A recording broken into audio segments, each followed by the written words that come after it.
안녕하세요. 매주 화요일 밤 여러분들 만나서 인사드리는 한익병입니다. 피부과 전문의 한익병입니다. 오늘은 몇 주 전부터 제가 예고 방송을 드렸죠. 예.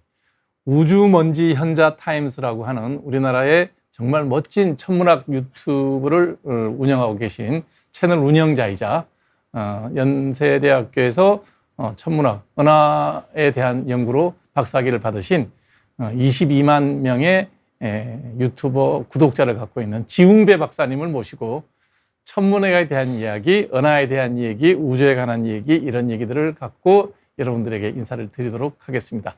지웅배 박사님 소개하겠습니다. 네, 반갑습니다. 저는 은하를 연구하는 천문학자 우주먼지 지웅배입니다. 네, 반갑습니다. 아마 여러분들 유튜브에서 과학 유튜브를 조금씩 보시는 분들이라면 다 알고 있는 그런 분일 겁니다. 제가 이제 모신 건 당연히 이것도 역시 저희 사심 초대이기도 하고요.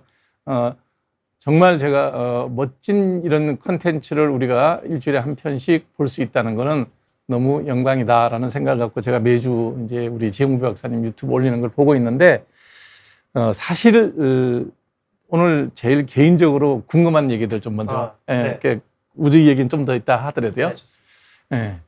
천문학을 선택한 계기가 있나요? 네, 사실 가끔 듣는 질문인데 조금 독특한 사연이 하나 있습니다. 어떤 사연이에요? 제가 굉장히 어렸을 때 한 4살쯤이었던 걸로 기억을 하는데 그때 우연히 텔레비전에서 하는 만화를 하나 봤어요. 그때 저를 사로잡았던 만화가 하나 있었습니다. 뭐죠? 은하철도 999입니다. 그거 우리 시대 때 적인데. 사실 저도 어렸을 때는 이제 여러 번 재방영을 했었거든요. 그렇겠죠. 그래서 이제 그때 당시에는 이제 M 방송국에서 하는 재방영 버전을 제가 보고 자랐는데 전 어렸을 때는 그게 일본 만화인지도 몰랐고, 그리고 저보다 더 앞선 세대 만화인지도 모르고 그냥 봤던 거예요. 이제 어렸을 때 은하철도 999를 보면서 와, 우주라는 게 정말 아름답다, 이런 막연한 이제 생각을 하게 되었고, 특히 제가 그 작품 보시면은 제일 제가 좋아했던 캐릭터가 하나 있는데 그 차장 캐릭터를 제일 좋아했습니다. 그 모자 쿡 눌러 쓰고 있는, 눈 작업하는, 약간 얼굴 잘 안 보이는 차장. 네, 맞아요. 얼굴 새까맣게 나오는 그 캐릭터가 있는데 그 캐릭터를 제가 제일 좋아했던 이유가 막연하게 이제 어떤 생각을 했냐면, 와, 저 캐릭터는 우주를 승객들한테 가이드하는 게 직업이구나. 약간 이게 더 멋있다고 생각이 든 거예요. 그래서 나도 저 차장님처럼 사람들한테 우주를 가이드하는 직업을 할 수 있으면 좋겠다라고 생각을 해서 어렸을 때는 이제 뭣도 모르고 막 기차를 좋아하다가 안타깝게도 은하철도가 이제 현실 세계에 없다는 거를 깨닫고 어른이 성장하면서 그러면 그나마 비슷한 우주 가이드가 되려면 천문학자를 하면 되겠다라고 생각을 해서 이제 쭉 천문학을 하게 되었습니다. 연세대학교 천문학과 나오셨죠? 네, 맞습니다. 몇 학번이시죠? 학부학번으로 10학번입니다. 01도 아니고 10이에요? 그럼 2010학번이면 딱 저랑 30년 차이 나네요? 그러면 나이는 대충 짐작이 가는데, 그래도 그 학번 때에서 그렇게 공부를 잘 하셨으면, 특히 이공계 공부는 잘 하셨다는 얘기잖아요? 네, 맞습니다. 연대 천문학과 간다 그럴 때 아버지가 뭐라 그래요? 사실 제가 이제 고등학교를 한성과학고등학교를 나왔거든요. 그래서 어릴 때부터 저는 만화를 하나 잘못 본 바람에 천문학의 늪에 빠져버려서 계속 천문학자라는 직업을 명확하게 이제 전 장래희망으로 갖고 있었어요. 근데 이제 아무래도 어른 세대들이 보시기에는 뭔가 좀 막연하고 배고픈 직업이라는 인식이 있다 보니까 당연히 저희 부모님들도 또는 주변의 선생님들도 천문학을 전공으로 하는 걸 좀 좋아하지 않았습니다. 그래서 되게 재밌는 것 중에 하나가, 사실 저희 부모님은 심지어 제가 과학자가 되는 걸 별로 원치 않으셨거든요. 그게 천문학이든 순수 과학을 하게 되면 부모님들 입장에서는 직업으로서 고생이 많을 텐데 그런 걱정을 하는 게 부모 마음이잖아요. 그래서 되게 제가 아직도 좀 꽤 충격으로 기억하고 있는 게 하나 있는데, 요즘도 있는지 모르겠지만 중학교, 고등학교 가면은 자기가 원하는 장래희망이랑 부모님이 원하는 장래희망 뭐 이런 걸 쓰는 카드, 적성검사도 있고 뭐 다 쓰는 카드가 있죠. 있었어요. 전 당연히 여전히 천문학자라고 했고, 심지어 저는 그때 과고를 다니고 있었으니까 당연하죠. 근데 저희 부모님은 과고를 아들이 다니고 있음에도 그때 당시에 자기가 이제 희망하는 직업을 복조인으로 썼던 걸로 제가 기억을 해요. 해석적이죠, 부모님들은 다. 그래서 아들이 과고를 다니고 있는데 천문학자가 아니어도 그래도 과학자 주변 직업도 아니고 어떻게 이걸 쓸 수 있지라는 생각으로 되게 좀 큰 충격으로 받아들였던 기억이 있는데 사실 그래서 저는 약간 좀 객기를 부린 게 하나 있었어요. 어떤 계기를 부렸어요? 조금 이제 주변에서 제가 천문학과를 가겠다는 걸 별로 이제 응원해주지 않으니까 네. 이제 대학 입시 때 제가 다녔던 연세대학교 천문학과만 썼어요. 다른 거는 전혀 안 쓰시고요. 네. 그래서 사실 감사합니다. 네. 사실 그 대학교를 이제 지원할 때 어디를 붙일지 몇 알 개를 수가 쓰잖아요. 없으니까 한 두 개, 세 개. 네, 안전하게 여러 가지 공부하잖아요. 네. 저는 연세대학교 천문학과가 아니면은 나는 의미가 없다라고 생각을 해서 네. 그냥 하나만 쓰고 이제 붙기를 바랬던 거죠. 아. 네, 다행히 이제 붙었으니까 이제 와서 재밌게 이야기를 하는 건데. 그러니까 그 쓰는 과정 중에 아버지나 엄마의 압력이 있어. 특히 엄마는 그렇다고 치지만 아버지는 뭐라고 강한 압력을 행사하지 않으셨어요? 아, 그래도 나름 이제 고등학교 1, 2학년 지나가면서 좀 설득이 되었던 게 일단 제가 굉장히 강하게 천문학과를 원했고 네. 그리고 조금 약간의 자랑이지만 제가 이제 고등학교 때 운이 좋아서 그 천문 올림피아드 이제 국제 대회를 나간 적이 있어요. 네. 그때 가서 상도 타고 하면서 이 아들의 그 천문학에 대한 애정은 진심이구나라는 거를 좀 그때 느꼈었던 것 같아요. 저는 어떻게 생각했냐면 네네. 이제 공부는 잘하셨어요. 이제 그는 뭐 어디 대학은 원하는 데 갈 수 있을 텐데 집이 좀 부유해서 그러니까 생계 걱정은 안 해도 되는 네네. 좀 그런 출신이 아닌가. 네네. 그러지 않으면 아들이 천문학과를 가겠다 그러면 한 번은 대판 이렇게 그 부모님과 갈등이 있었을 거다라는 생각을 해봤었거든요.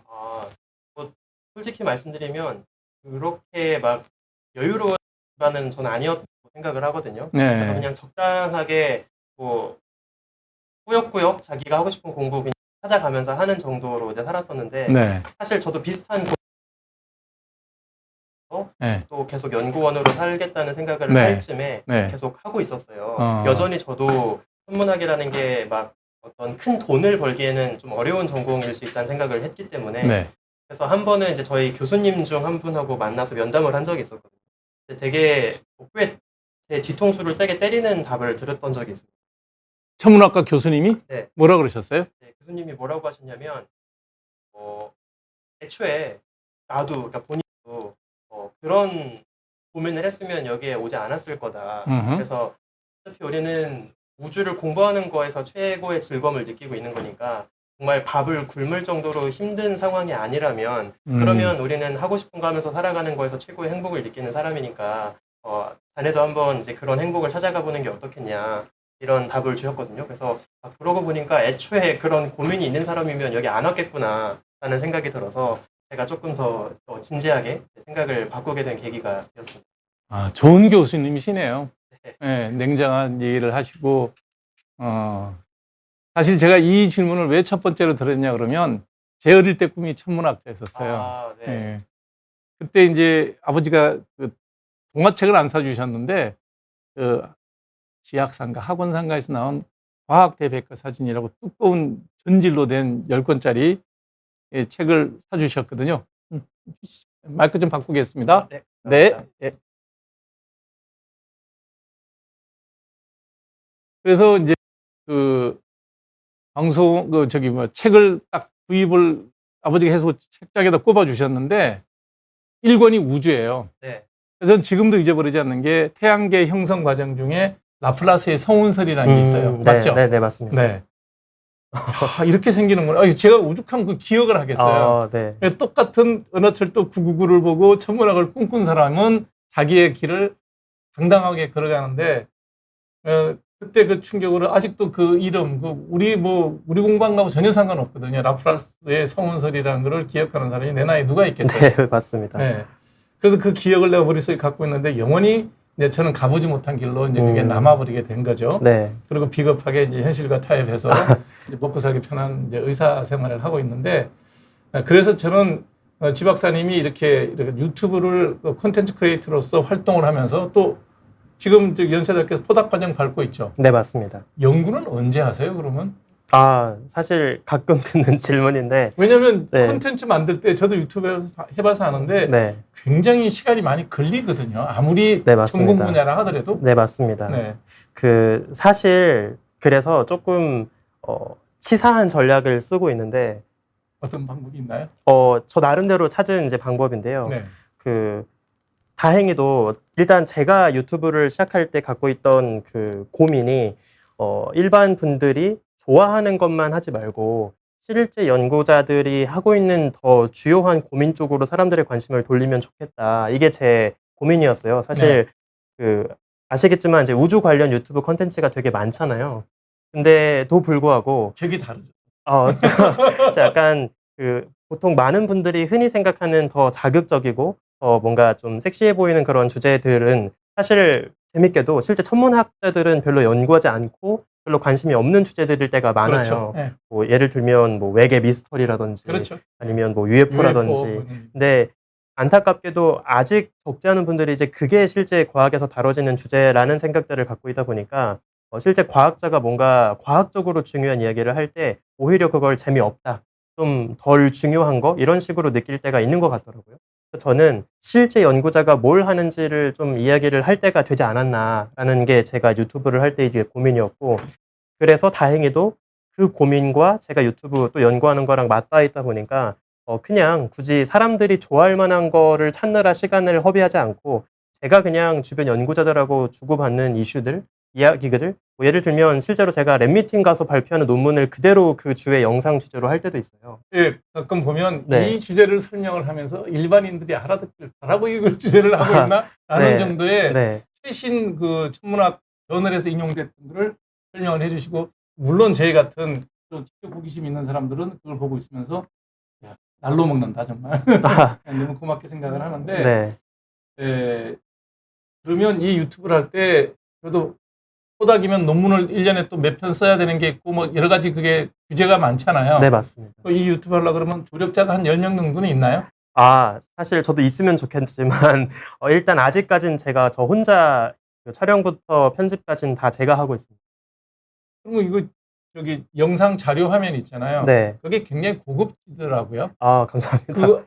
그런 얘기 많이 들으시잖아요. 네네, 맞아요. 예, 그리고 적절한 그 자료 화면 동영상들을 다 구하고 편집하고 그걸 딱 맞추려 그러면 네. 도와주는 사람 전혀 없어요? 이게 천문학 분야의 좀 장점일 수 있는데 네. 다행히도 나사 혹은 유럽 우주국 이사 같은 그런 공공기관에서 네. 굉장히 고퀄리티의 영상 애니메이션이나 자료 같은 거를 다 퍼블릭하게 제공을 하고 있거든요. 뭐 항상 방송 끝에 보면 어디서 인용이 왔다고 다 소스를 밝혀서 네네. 그걸 가져온다는 것까지도 저는 네. 알기는 하겠는데, 네.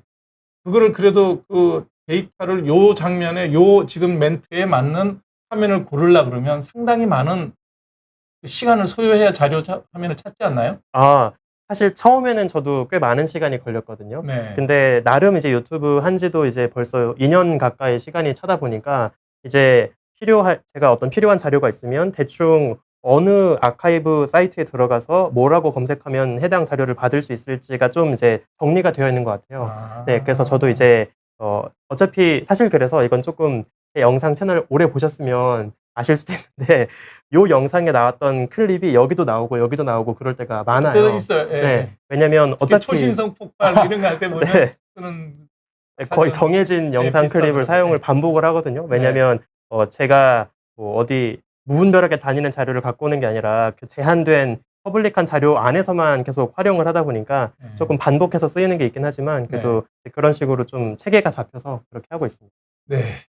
제가 이제 뭐 여러분들은 또 이제 여기랑 완전히 그 좀 다른 의료 채널에서 이걸 왜 하느냐 그런데, 사실은 제가 화요일 날 3시간을 재방송 시간으로 쓰거든요. 네, 그래서 일부에는 항상 좋아하거나 존경하는 분들 모시고 다른 콘텐츠를 소개해 드리는 거예요.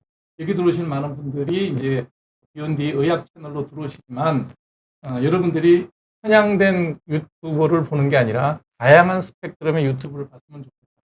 그리고 윤배 박사님 만든 유튜브의 내용을 보시면 최신 천문학 지견인데 굉장히 어려운 얘기를 굉장히 쉽게 설명하세요. 그래서 보고 나면 아는 것 같아.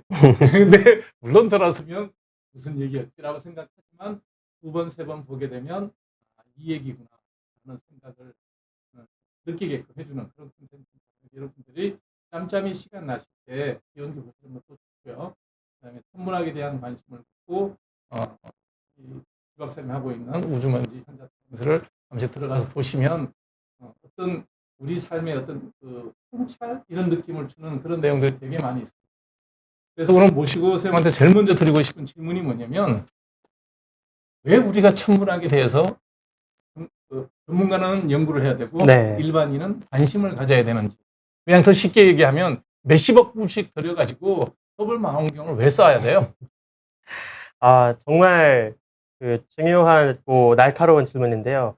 사실 솔직히 말씀드리면 저도 옛날에 막 내가 천문학과에 들어가서 이과생으로 훈련을 받았을 때는 이런 식의 질문을 받으면 되게 분노했습니다. 그렇죠. 어디 감히 이 과학을 연구하고 인류의 지평을 넓혀야 하는 이 시급한 상황에 그러니까요. 그런 한심한 질문을 하냐. 뭔 얘기를 하냐. 네, 이제 그렇게 생각을 했었거든요. 네. 그리고 그냥 되게 그 질문이 무례하고 불편하다고만 생각을 했었어요. 그럴 수 있죠. 근데 오히려 제가 더 깊게 연구를 하고 지금까지 계속 천문학을 하다 보니까 이게 마냥 그렇게 무시하기에는 좀 어려운 질문이다. 되게 답하기가 되게 어렵다라는 생각을 하게 되었거든요.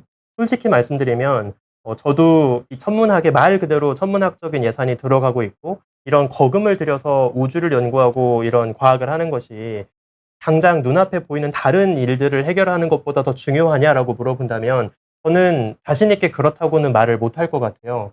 그리고 저는 천문학을 좋아하는 사람이니까 이게 되게 중요하다고 생각을 하는 것뿐이지 다른 것들을 더 심각하고 중요하게 생각하시는 분들한테는 그것이 그만큼 그 이상으로 그렇죠. 중요할 거라는 거를 늦게나마 요즘 깨닫게 되었거든요. 네. 그래서 우리가 사실은 우주를 왜 이런 거금을 들여가면서 연구를 해야 할까라고 했을 때 저는 좀 반대로 이야기를 해보고 싶어요.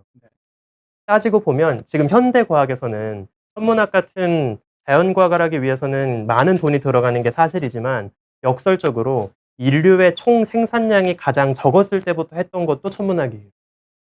그때는 점성술이라 그러지 않았나요?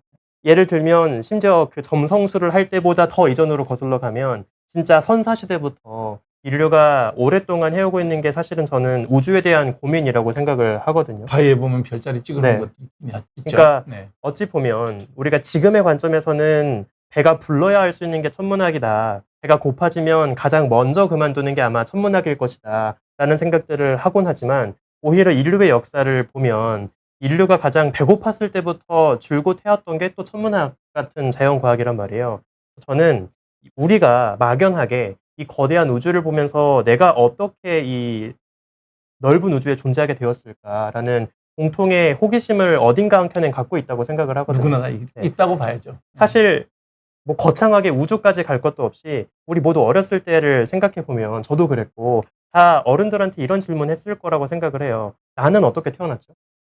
다리 밑에서 주워왔죠. 네, 보통 뭐 네, 그렇게 나중에 자라서 생물학적인 답을 얻기도 하고 여러 철학적인 답을 얻기도 하고 하지만 우린 막연하게 누가 알려주지 않아도 나는 어떻게 이 세상에 태어나게 되었을까라는 그 호기심을 갖고 있다고 생각을 하거든요. 네. 그리고 이제 천문학은 그 나의 기원에 대한 질문의 답을 지구를 벗어나서 우주적인 차원까지 끌어들여서 이제 우리를 이야기하고 있다고 생각을 해요. 그래서 우리는 모두 막연하게 나의 기원과 우주의 기원에 대해서 질문, 호기심을 갖고 있지만 안타깝게도 우리 모두가 다 훈련받은 천문학자, 직업과학자가 아니기 때문에 그거를 나 대신해서 대신 해결해주고 내가 갖고 있는 본능적인 호기심을 누군가가 대신 해결해주고 있는 사람들이 저는 이제 과학자라는 소수의 집단이라고 생각을 하거든요. 그래서 그렇기 때문에 우리가 공적인 자산을 들여서 우주를 연구하는 거고 아마 그런 게 그 나라가 발전하면서 계속 우주를 연구하고 하는 거에 투자하는 것도 그런 이유가 아닐까라고 저는 생각을 하고 있습니다. 네. 그래서 지금 말씀하신 내용에서 이제 인간의 근원, 내가 어디서 만들어졌는지에 대한 어디서 우리 인간이 이제 처음 태초에 시작했을 때 거기에 대한 얘기를 할 때 보면 지금 본인이 유튜브 운영하고 있는 유튜브의 제목이 우주먼지예요. 네, 맞습니다. 네. 뭐 현자타임즈는 뭐 요즘 그 흔히 말하는 네. 현실 파악 이런 거죠. 네, 맞습니다. 그거는 뭐 요즘 유행어니까 그렇다고 싶지만 우주먼지라는 것이 결국은 우리가 빅뱅의 어떤 그 진화 과정 중에 그 산물의 원소 구성으로 인해서 우리 인간이 만들어졌다. 이런 의미인가요? 네, 너무 원래 그 천문학을 깊이 좋아하신다는 걸 제가 대강 알고 있었는데 너무 정확한 말씀을 해주셔가지고 약간 감동을 받고 있는데. 네, 그래서 제가 제목 보고선 네. 이게 참 재밌는 표현이라고 생각을 했었거든요. 네. 그 말씀하신 것처럼 이제 우리는 사실 천문학적으로 보면 나는 물론 소중한 하나의 생명체이고 가족의 구성원이지만 이제 과학적으로 보면 결국에 우리는 모두 다 여러 원소들이 모여있는 화학 덩어리란 말이에요. 그렇죠. 그러면 우리의 진짜 기원을 쭉 거슬러 올라가게 되면 지금 내 몸을 채우고 있는 다양한 원소들이 우주 역사를 통틀어서 언제 처음 만들어진 것일까? 이제 이 답을 찾아갈 수가 있겠죠. 그래서 천문학적으로 보면은 우리는 모두 다 오래전 여러 별들이 남긴 별 먼지가 모여서 만들어진 존재이기 때문에 그 관점에서 저는 저를 비롯한 인간을 우주 먼지라고 생각을 하게 되었습니다. 네. 저도 이제 이런 그 이야기들은 여기 서구 사회는 보면 이런 과학을 하신 분들도 인문학적인 책을 굉장히 많이 쓰시더라고요. 네. 그래서 특히 이제 제가 감명 깊게 읽었던 게 사이먼 싱이 썼던 빅뱅이라는 책이 있죠. 네네. 네. 그 책에서 읽어보니까 이런 그 모티브를 좀 이렇게 주시더라고요. 맞습니다. 네. 그래서 그렇구나. 생명을 갖고 우리가 평생 공부를 했던 사람이지만 그 생명을 구성하는 기본적인 탄소, 수소, 산소, 질소, 인, 황 이런 것 원소들이 다 우주의 빅뱅에서 시작돼서 핵융합, 핵 과정 중에서 만들어졌다라는 네. 것을 알게 되죠. 네, 맞습니다. 그런 의미에서 볼 것 같으면 우리나라 과학자들은 왜 그런 과학 교양서라 그러나요? 그런 걸 많이 안 쓰시는 것 같아요. 사실 저는 요즘에는 많은 과학자분들이 그런 시도를 꽤 하고 있다고 생각을 하거든요. 네. 그래서 저는 천문학을 하고 있지만 천문학 말고도 생물학을 하신다거나 아니면 화학을 하신다거나 이런 다양한 분야에서 그 과학 분야 나름대로 느낄 수 있는 여러 철학적인 통찰과 고민을 요즘에는 책이 되었든지 아니면 또 유튜브 같은 채널을 통해서든 다양한 방식으로 이제 활동을 많이 하고 있다고 저는 생각을 하고 있습니다. 네, 좀 많이 유튜브는 좀 많이 늘어난 것 같아요. 교수님들이 와서 직접 강의하는 경우도 네, 있고. 예. 그래서 오늘은 여러분들에게 나중에 또 소개하겠지만, 이게 이제 우리 지웅배 박사님이 최근에 낸 그 책입니다. 날마다 우주 한 조각. 이게 기본적으로 이게 좋은 게 뭐냐면 저는 이 책을 보기는 봤었는데 예전에 우리 때 그 유명했던 미국 천문 생물학자죠. 칼 세이건. 네, 맞습니다. 코스모스를 네. 보면 화보집이 되게 화려해요. 네. 맞아요. 네, 화보가 그림이 되게 이제 사진이 되게 화려하고 거기 밑에 따른 설명들이 참 재밌게 돼 있어서 저도 그 책을 이제 읽어봤는데 그런 책 한 권이 그 나라 과학사나 그 나라 학생들에게 많은 영향을 주는 것 같다는 생각을 저는 하거든요. 네, 맞습니다. 네. 박사님 생각은 어떠세요? 너무 공감합니다. 네. 저도 어렸을 때부터 이제 하도 이제 천문학을 좋아하다 보니까 칼 세이건의 코스모스를 꼭 읽어라라는 걸 되게 강요를 받았었거든요. 그렇겠죠. 네. 근데 솔직히 고백하자면 저는 어렸을 땐 정작 코스모스를 읽지는 않았어요. 왜냐하면 천문학을 좋아하긴 했지만 일단 책의 두께가 주는 되게 어마어마한 그쵸. 공포가 있어서 네.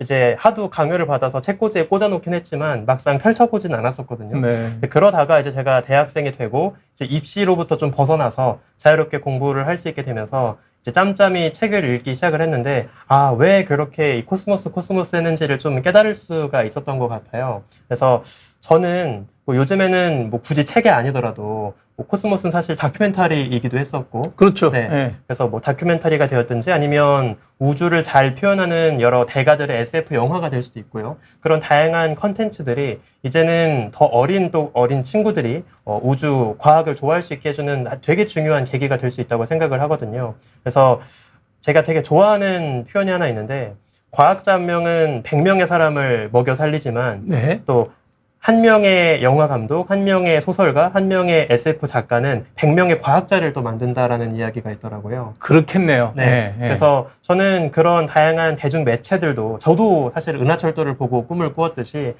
책이 되었든지 여러 매체들이 이제는 되게 중요한 역할을 하고 있지 않을까라고 생각합니다. 사실은 그 칼 세이건의 코스모스를 보고 그 두 번째 코스모스 후편 미국에서 만들었잖아요. 네, 맞습니다. 만들 때 그 소개했던 사람이 닐 타이슨이라는 과학자인데 그분이 고등학교 때 칼 세이근 집에 놀러 갔었대요. 네네, 맞아요. 그래서 이렇게 대를 이어서 미국은 이런 천문학자들이 계속 나오고 끊임없이 대중들에게 그 천문학의 매력을 설명을 하는 것 같고, 더 놀랬던 거는 그때 오바마 대통령 때 아마 그 코스모스 2가 만들어지거든요. 네. 오바마 대통령이 백악관에서 네. 코스모스 보라고 그 프로그램 소개하는 그거를 직접 촬영을 했었어요. 대단하네요. 네, 그래서 한 나라의 과학이라는 게 과학자의 힘이 아니라 이런 일반 대중들의 지지, 그 다음에 정치권의 협력 이런 게 따라가야 그 나라의 기초과학이 튼튼해지는구나라는 생각을 해봤어요. 근데 제가 볼 때는 그 모든 일을 지금 지훈배 박사님은 혼자서 하시는 거네요, 그러니까? 아직 조금밖에 영향력을 행사하지 못하겠지만 노력해보고 있습니다. 예, 22만 명의 네. 그 유튜버를 갖고 계시지만 아마 매 프로그램 그 방송 올려놓고 보면 구독자 보시면 아시겠지만 그 구독자 숫자보다 더 많은 조회수를 보이는 거 알고 계시죠? 네, 뭐 가끔씩 그런 영상들도 있긴 합니다. 그래서 이제 제가 그 박사님을 오늘 또 모셔서 여쭤보고 싶었던 게 뭐냐면, 이런 그 쉽게 얘기하면 되게 그 상황이 경제적으로는 네. 넉넉하지 않은 상황임에도 불구하고 이 길을 기꺼이 갔고, 그 길을 또 이제 묵묵히 가시면서 꽤 재미있는 일들을 하시더라고요. 네. 예, 우산 만든 거. 네. 네, 맞습니다. 예, 지 박사님이 이제 이 위에 우산 위를 들여다보면 네. 우주가 보이는 네. 그런 우산을 제작했더라고요. 사실 이게 천문학, 뭐 다른 분야도 마찬가지겠지만 저는 천문학을 오래 공부하다 보니까 약간의 직업병 같은 게 있어요. 네. 그래서 약간 이과적인 시선으로 일상에서 경험하는 것들을 문득 다르게 생각해 볼 때가 있거든요. 네. 그래서 요즘에 또 하도 비가 많이 오다 보니까 우산을 자주 펼치면서 문득 또 어떤 이상한 생각을 했냐면, 우산을 딱 펼치고 동그랗게 우산이 펼쳐지는 그 순간이 약간 높은 밀도로 뭉쳐있던 우주가 빵 하고 펼쳐지는 빅뱅? 네, 빅뱅 같다는 느낌이 문득 드는 거예요. 어허. 근데 그 시선으로 우산을 쓰고 다니는 사람들을 쭉 바라보다 보니까 어떤 되게 아름다운 생각이 들었냐면, 실제로 천문학에서도 우리가 볼 수 있는 관측 가능한 우주라고 해서 지금의 내가 서 있는 포인트를 기준으로 사방에 둥근 우주가 나를 감싸고 있다, 이런 이야기를 하거든요. 그렇죠. 그래서 마침 사람들 다 머리 위에 자기만의 둥근 우주를 하나씩 쓰고 있는 것 같다. 이게 진정한 다중우주 아닐까, 막 이런 막연한 생각을 했던 거예요. 그래서 그러면 진짜 말 그대로 우산을 딱 펼칠 때 모두가 우주가 펼쳐지는 빅뱅을 느낄 수 있는 우산을 만들면 좀 더 사람들이 일상 속에서도 우주를 더 자주 느낄 수 있지 않을까라는 생각이 들었고, 그래서 제가 잘 오랫동안 같이 알고 있는 디자이너분한테 이제 부탁을 드려서 그 우산에다가 실제 천문학자들이 시뮬레이션으로 구현한 우주 은하 데이터들을 그대로 새겨서. 그럼 거기 위에 이렇게 우산에 그려져 있는 게 각각의 은하들이 시뮬레이션 된 게 나오나요? 네, 맞습니다. 그래서 일러스트리스라고 실제 천문학자들이 구현한 그 슈퍼컴퓨터 CPU 한 8,000개를 돌려서 만든 은하 데이터들이 있어요. 아하. 그래서 그 은하들을 실제로 이제 허락을 받아서 갖고 와가지고 저희가 우주 지도처럼 이제 다 연결해서 그린 우산입니다. 여러분들 오늘 방송 잘 보시고 나중에 이 책 신청하시고 독후감 남기신 분들한테 내가 우산까지 제가 선물을 하겠습니다. 감사합니다. 그러면 거기에 그려져 있는 그 우산을 펼치면 보여지는 게 점점이 보이나요? 아니면 흔히 말하는 우주의 필라멘트라는 그런 게 보이나요? 네. 그 말씀하신 우주 거대 구조, 필라멘트라고 하는 그 가닥으로 연결된 그 우주의 모습을 저희가 이제 구현을 한 거죠. 네. 그럼 그렇게 가닥으로 보이는 건가요? 네, 맞습니다. 네. 오셨으니까 그래도 천문학에 대한 얘기를 좀 우리 그 구독자님들한테 설명을 좀 해주십사라고 부탁을 드리고 싶은데, 저도 뭐 이렇게 관심을 갖고 보니까 조금 보이는데, 지구를 중심으로 한 단계씩 커질 때마다, 그러니까 지구가 있고 커지면 태양계가 있고 태양계가 커지면 우리 은하가 있고 뭐 이런 식으로 사이즈가 점점 커지잖아요. 네, 맞습니다. 제가 알고 있는 대목이 어디까지냐면 라니아케어 초원화단까지 알아요. 너무 많이 하시는데. 저도 이제 공부를 하니까.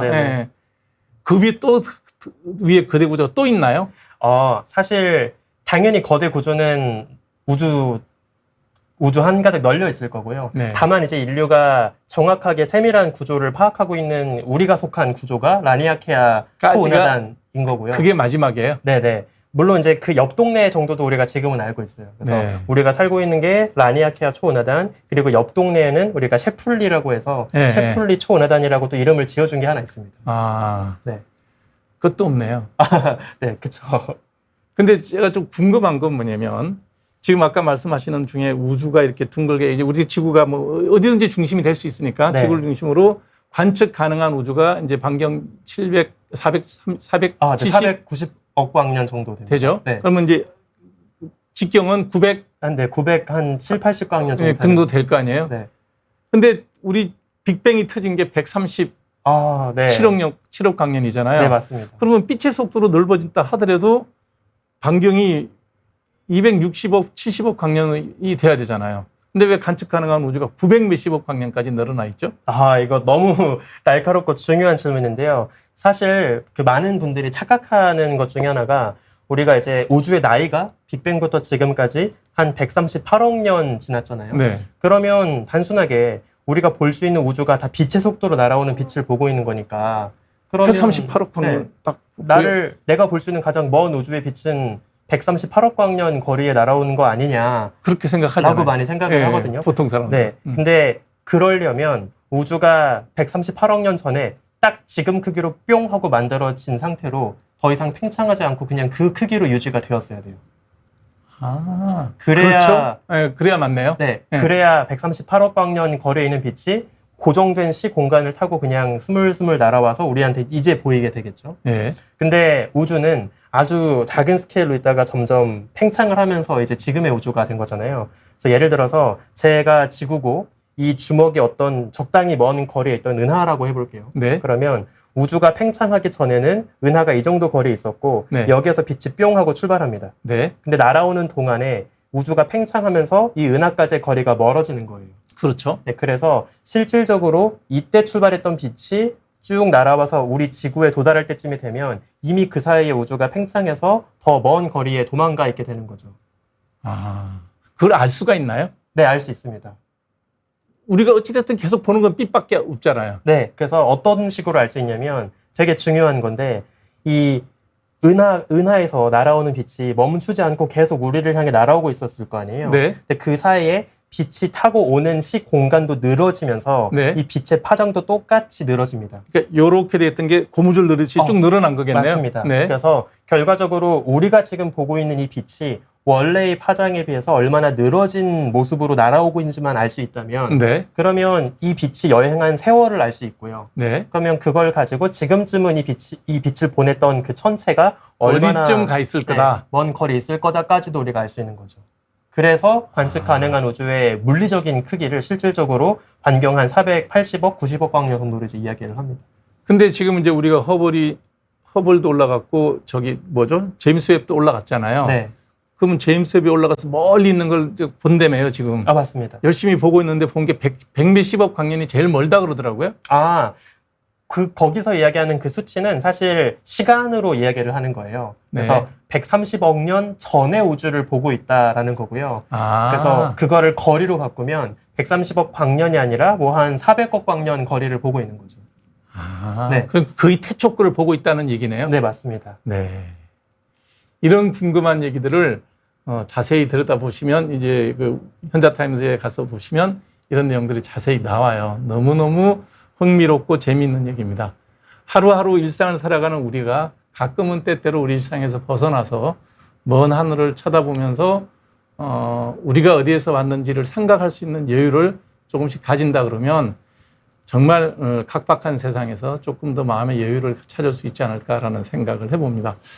사실 이번에 저기 몽골 다녀오셨죠? 네, 맞습니다. 네. 관측 갔다 오신 건가요? 아, 뭐 연구 때문에 갔던 건 아니고 제가 이제 주변에 지인들하고 같이 별을 좀 좋아하는 친구들이 있어서 이제 몽골이 워낙에 날씨가 맑고 또 도시 불빛이 없으니까 밤하늘을 좀 제대로 보자 해서 이제 갔던 거. 그러면 저기 휴대용 관측 네. 망원경 갖고 가셨나요? 아, 그냥 망원경을 따로 갖고 가진 못했고요. 워낙에 이제 그 아시겠지만 몽골 여행은 짐을 좀 가볍게 간소화해야 해석해야죠. 네, 좀 편안하게 즐길 수 있는 여행이어서 네. 대신 이제 카메라 정도만 갖고 가서 아. 네, 저희가 이제 밤새 은하수도 보고 별똥별 떨어지는 것도 보고 이제 그렇게 시간을 그러면 보냈어요. 12시간씩 노출해 놓으면 이렇게 삥삥 도는 이런 사진도 있나요?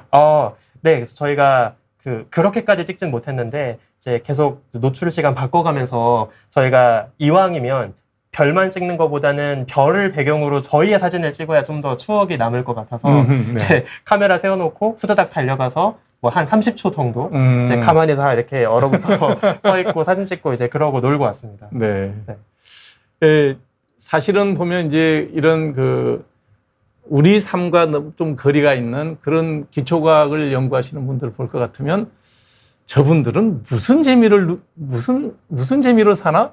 세속적인 삶에서는 우리가 말하면 이제 돈을 많이 번다거나, 그 다음에 뭐 어떤 뭐 높은 자리 권력을 가진다거나, 아니면 뭐 노벨상을 뭐 도전해서 이런 게 있는데 천문학 분야는 노벨 천문학상도 없잖아요. 물리학상부에서 가끔 받는 분은 계시지만. 네, 맞습니다. 예.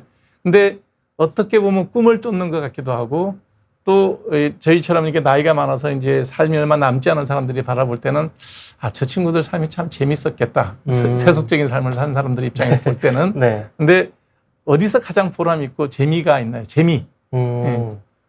너무 감히 제가 하기에 좀 민망한 질문인데, 저는 아직은 그냥 정말 제가 몰랐던 거, 사소하더라도 몰랐던 거를 뭔가 새롭게 밝혀내고, 그거를 다른 동료 과학자들에게 또 이야기하고 서로 소통하고 할 때 되게 큰 즐거움을 느끼는 것 같아요. 그래서 사실 말씀하신 것처럼 제가 저희 학교 교수님들을 볼 때마다 항상 느끼는 감동 포인트 중에 하나인데, 뭐 교수님의 나이가 젊으시든 아니면 되게 나이가 많으시든 상관없이 평소에는 그냥 그런 생기 있는 눈빛이 아니었는데 갑자기 뭔가 우주에 대한 이야기를 하거나 어디 강연을 한다거나 아니면 학교 나가서 본인 연구 결과를 발표한다거나 할 때는 진짜 신입생처럼 또 초롱초롱한 눈빛으로 이야기를 하시거든요. 그래서 저는 그런 모습을 볼 때마다 정말 몸은 비록 늙을 수 있겠지만 그 우주를 사랑하는 순수한 마음은 나이를 먹지 않는 것 같다라는 생각을 할 때가 많아요. 그래서 여전히 그런 데서 그냥 뭣도 모르고 세상 물정 모르고 우주를 연구하는 그 공부 자체에서 즐거움을 느끼는 사람들이 아마 이런 천문학자의 삶을 살아가는 게 아닐까 생각을 합니다. 우리 지 박사님이 가끔 유튜브 하실 때 보면 제일 재밌는 표현 중에 하나가 주물른다? 네. 네, 이게 은하가 만들어지고 별이 만들어지는 거를 꼭 밀가루 반죽해서 이렇게 조물조물해서 뭐 예쁜 쿠키를 구워내듯이 네. 그 표현을 많이 쓰시더라고요. 맞습니다. 어떤 뭐 특별한 모티브가 있나요? 뭐 모티브라기보다 저도 제가 그렇게 반죽이라는 단어를 많이 쓰는지 몰랐거든요. 근데 네. 요즘 여기저기 이제 다른 유튜브 채널 나오다 보니까 네. 막 어떤 분들은 제가 그 영상 안에서 반죽을 몇 번 썼는지, 그러니까 반죽이라는 단어를 몇 번 했는지 막 세가지고 댓글 다시는 분들도 가끔 있더라고요. 네. 그래서 저도 인지하지 못했는데 말씀하신 것처럼 제 입장에서는 우주가 만든, 그러니까 은하와 별들이 우주가 갓 구운 빵과 쿠키 같다는 생각이 들 때가 많아요. 실제로 요리는 집에서 하세요? 빵을 굽거나 그런 거 할 줄 아세요? 아니요, 저는 요리를 잘 못합니다. 또 네. 반죽이 되고 있다? 뭐 네. 이런 표현이 돼서 너무 네. 재밌게 봤는데. 네, 그래서 참고로 TMI지만 저는 약간 요리와 거리가 멀어서 집에 있는 인덕션도 코드를 뽑아놨거든요. 안 써서? 네, 그리고 거기다가 다 책을 쌓아놓고 책장으로 쓰고 있습니다. 그럼 식사는 어떻게 하세요? 식사는 그냥 밖에서만 합니다. 사 먹기만 네, 하시나요? 네, 거의 그렇게 살고 있습니다. 네. 아직 결혼 안 하셨죠? 했습니다. 했어요? 네, 네. 그럼 사모님이 안 해주세요? 네. 저랑 좀 성향이 비슷해가지고 네. 가끔 하긴 하는데 이제 가끔씩 해먹는 거 빼고는 둘 다 그냥 그렇게 밖에서 먹는 걸 좋아합니다. 같은 분야에서 일을 하시나요? 아니요, 그렇진 않습니다. 전혀 다른 분야입니다. 그렇구나. 자녀는 혹시 있나요? 아니요, 없습니다. 네. 네. 네, 가끔 이렇게 사생활을 좀 물어본 이유는 네. 역시 이제 생활하고 연결이 되죠. 네, 네. 지금 그러면 두 분이 단촐하게 아직 생활하시는데 포닥에서도 약간의 이제 연구비는 나오긴 하죠. 네, 맞습니다. 그거는 생활이 안 될 거고 유튜브를 하시게 되면 이렇게 경제적으로 도움이 좀 되시나요? 어때요? 사실 물론 제가 오늘 나오고 있는 이 비욘드 채널만큼 큰 채널은 당연히 아니지만 그래도 저도 이제 그냥 적당히 용돈벌이 할 수 있을 정도로는 수익을 얻고 있고요. 근데 다행히도 사실 많은 분들이 천문학자라고 하면 막연하게 그냥 배고픈 직업이라고 생각을 하시는 것 같은데 저는 좀 그 고정관념이 이제 좀 벗어났으면 좋겠어요. 제가 그래서 우산 만드시는 거 보고 네. 아이디어가 정말 좋다. 네. 네. 사실 그러니까 당연히 저도 이제 제 주변에서 일반적인 기업 다니고 회사에서 일하는 친구들도 많이 있지만 물론 그 친구들에 비해서는 벌이가 아주 비슷하거나 많진 않습니다. 하지만 그렇다고 해서 막 생계를 걱정할 정도로 굶는 직업도 이제는 아니라고 생각을 하거든요. 다행히도 이제 우리나라도 이제는 자연과학 분야에도 적지 않은 지원도 하고 여러 가지 투자도 할 수 있는 수준에 올라간 덕분에 저희도 이제는 적당히 제 삶을 영위하면서 제가 좋아하는 연구 쭉 할 수 있는 정도는 되었다고 생각을 해요. 그래서 뭐 다행히도 그렇게 배고픈 직업은 이제 아니기 때문에 혹시 영상을 보고 계신 분들의 자녀분들이 천문학 짜고 싶다고 하면은 너무 현실적으로 힘들지 않을까 걱정하실 필요는 없다고 말씀을 드리고 싶습니다. 아유, 제가 듣고 싶은 얘기였습니다. 그러니까 우리 사회가 이제 직업적으로 이제 제가 이런 얘기하면 너는 의사잖아 이런 얘기 많이 하는데 정말 자기가 좋아하는 일을 하면서 그렇게 그 경제적으로 압박을 받지 않는다 그러면 그 일을 할 수 있도록 부모님들이 옆에서 많이 응원을 해주면 참 좋지 않을까 생각을 합니다. 저도 제 자녀 중에 딸이 이제 그 과학을 했죠. 과학을 했는데 이제 그 얘기를 했어요. 내가 그래도 너 생계는 책임질 수 있으니 네. 계속 연구실에서 연구를 하면 어떻겠니? 생물학, 바이오 엔지니어링을 했거든요. 그래서 이제 유전자 쪽으로 공부를 했고 그래서 그 일을 좀 계속하면 안 되겠냐? 앞으로 비전 있는 일이고 노벨 생물학상 그 의학 부분에서 나온다 그러면 그쪽에서 의학상을 받을 수도 있는데 한 20년 정도 연구실에 좀 있으면 안 되겠니라 했더니 딸이 뭐라는 줄 알아요? 뭐라고 하셨나요? 아빠는 공부하는 게 그렇게 재밌었어? 네. 힘들다는 거죠. 공부하는 맞습니다. 게 너무 힘들어서 네. 자기는 일단 좀 학교에서 나와서 쉬고 싶다 그러더라고요. 그래도 나오더니 안 돌아가요. 네. 지금 이제 천문학 분야 이것도 뭐 저는 전부 다 뭐 지용규 박사님 그 유튜브를 보면서 알게 된 내용이에요. 재밌는 분야가 생겼더라고요. 시뮬레이션 천문학이라고. 네, 맞습니다. 네. 사실 이 천문학이 다른 과학과 다르게 가장 취약한 부분이 뭐냐면 실험을 할 수가 없다는 거예요. 실험을 할 수가 없죠. 이 넓은 우주를 어떻게 실험을 하겠어요. 뭐 다 별들이 너무 멀리 있고 너무 크니까 우리가 좁은 실험실에 이제 가둬놓고 괴롭힐 수가 없잖아요. 그래서 사실 이거는 여담인데 그래서 저를 비롯한 저희 학교 천문학과 연구원들이 저희 학교에 갖고 있는 전통적인 불만이 하나 있습니다. 컴퓨터가 작아서? 아니요. 뭐예요? 뭐냐면 어쨌든 저희는 행정적으로 그 천문학과 연구원이기 때문에 크게는 연세대학교 이과대학 연구원이에요. 그렇죠. 그래서 해마다 실험실 안전교육을 받아야 됩니다. 실험하는 게 없잖아요. 근데 컴퓨터밖에 없지 않나요? 그쵸. 근데 저희는 어쨌든 행정적으로는 자연과학대학 소속 연구원이기 때문에 그러니까 뭐 화학 약품 네. 다루는 거, 물리학 그 고압 기계 다루는 거 이걸 다 네. 시험을 봐야 되나 어떻게 되나요? 옛날에는 어디 대강당에 모여서 무슨 민방위 교육 받는 것처럼 이제 그렇게 했다고 하는데 다행히 요즘에는 다 이제 영상 강의로 바뀌어서 이제 그냥 뭐 안전 교육 받는 것처럼 하기는 해요. 근데 전체 재생하면 한 8시간쯤 되거든요. 그래서 다 그냥 그 영상 틀어놓고 자기 할 일 하면서 이렇게 이제 힐끗힐끗 보면서 같이 하거든요. 그래서 저희가 농담 삼아 뭐라고 하냐면 천문학과 사람들이 쓰는 물건 중에 제일 위험한 거는 우리 휴게실에 있는 전자레인지 같은데. 그렇죠. 그게 폭발 위험이 있다면 그거 하나밖에 없겠네요. 근데 우리가 왜 막 위험한 화학약품에 대해서 이렇게 디테일하게 배워야 할지 항상 이제 그 시간 낭비 같이 느껴지니까 이제 그런 이야기를 하거든요. 근데 다행히 저희는 그런 위험한 손에 잡히는 실험을 하진 않지만 그래도 간접적으로 이제 가짜 우주를 만들어서 그걸로 진짜 우주를 재현하고 실제 관측되는 결과들을 어떻게 우리가 만들 수 있을지 이런 거를 이제 연구하는 그런 시뮬레이션 분야가 좀 많이 성장을 하기는 했어요. 그래서 우리가 좀 농담 삼아서 시뮬레이션 하는 거를 빨래 돌린다라고 이야기할 때가 있거든요. 빨래 돌린다? 네. 시뮬레이션을 돌려놓고 한 번 돌아가면 이게 뭐 몇 분 만에 끝나는 게 아니라 짧으면은 뭐 일주일, 길면 막 몇 개월 동안 돌아갈 때가 있어요. 그럼 그 컴퓨터 CPU를 그러면 몇 달을 쓰고 있는 거예요? 네, 맞습니다.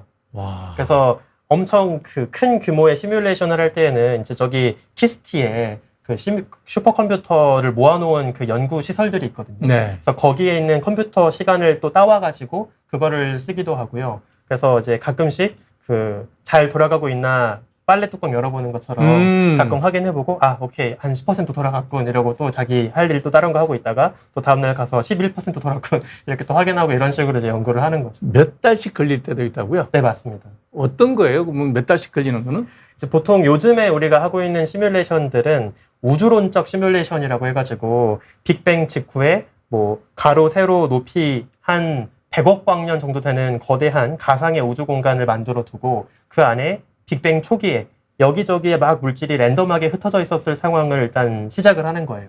그 다음에 좀 물질의 밀도가 높으면 그 지역을 중심으로 막 빠르게 물질이 모여들 거고 밀도가 낮으면 사방으로 뺏기겠죠. 또 빼앗기겠죠. 네. 그러면서 여기에서는 은하가 만들어지고 여기는 텅 빈 공간이 넓어지고 보이더라고 네. 하는 거죠. 맞습니다. 그래서 그런 식으로 우주 거대 구조가 이제 쭉 만들어지는 거를 재현을 하는 거예요. 그래서 물론 실제 그거를 보려면 한 138억 년을 기다려야 하니까 당연히 실제 우주론 할 수가 없고 이제 컴퓨터로 그걸 계산을 빠르게 돌리면 네, 이제 그 실제 우주의 진화 과정을 좀 투박하게 우리가 이제 볼 수 있게 되는 거죠. 그러면 예를 들어서 지금 현재 시뮬레이션 천문학에서 어떤 이제 그 데이터 값을 예상 데이터 값을 넣겠죠. 네. 넣고 시뮬레이션 돌리면 지금의 우주랑 비슷한 모양이 재현되나요?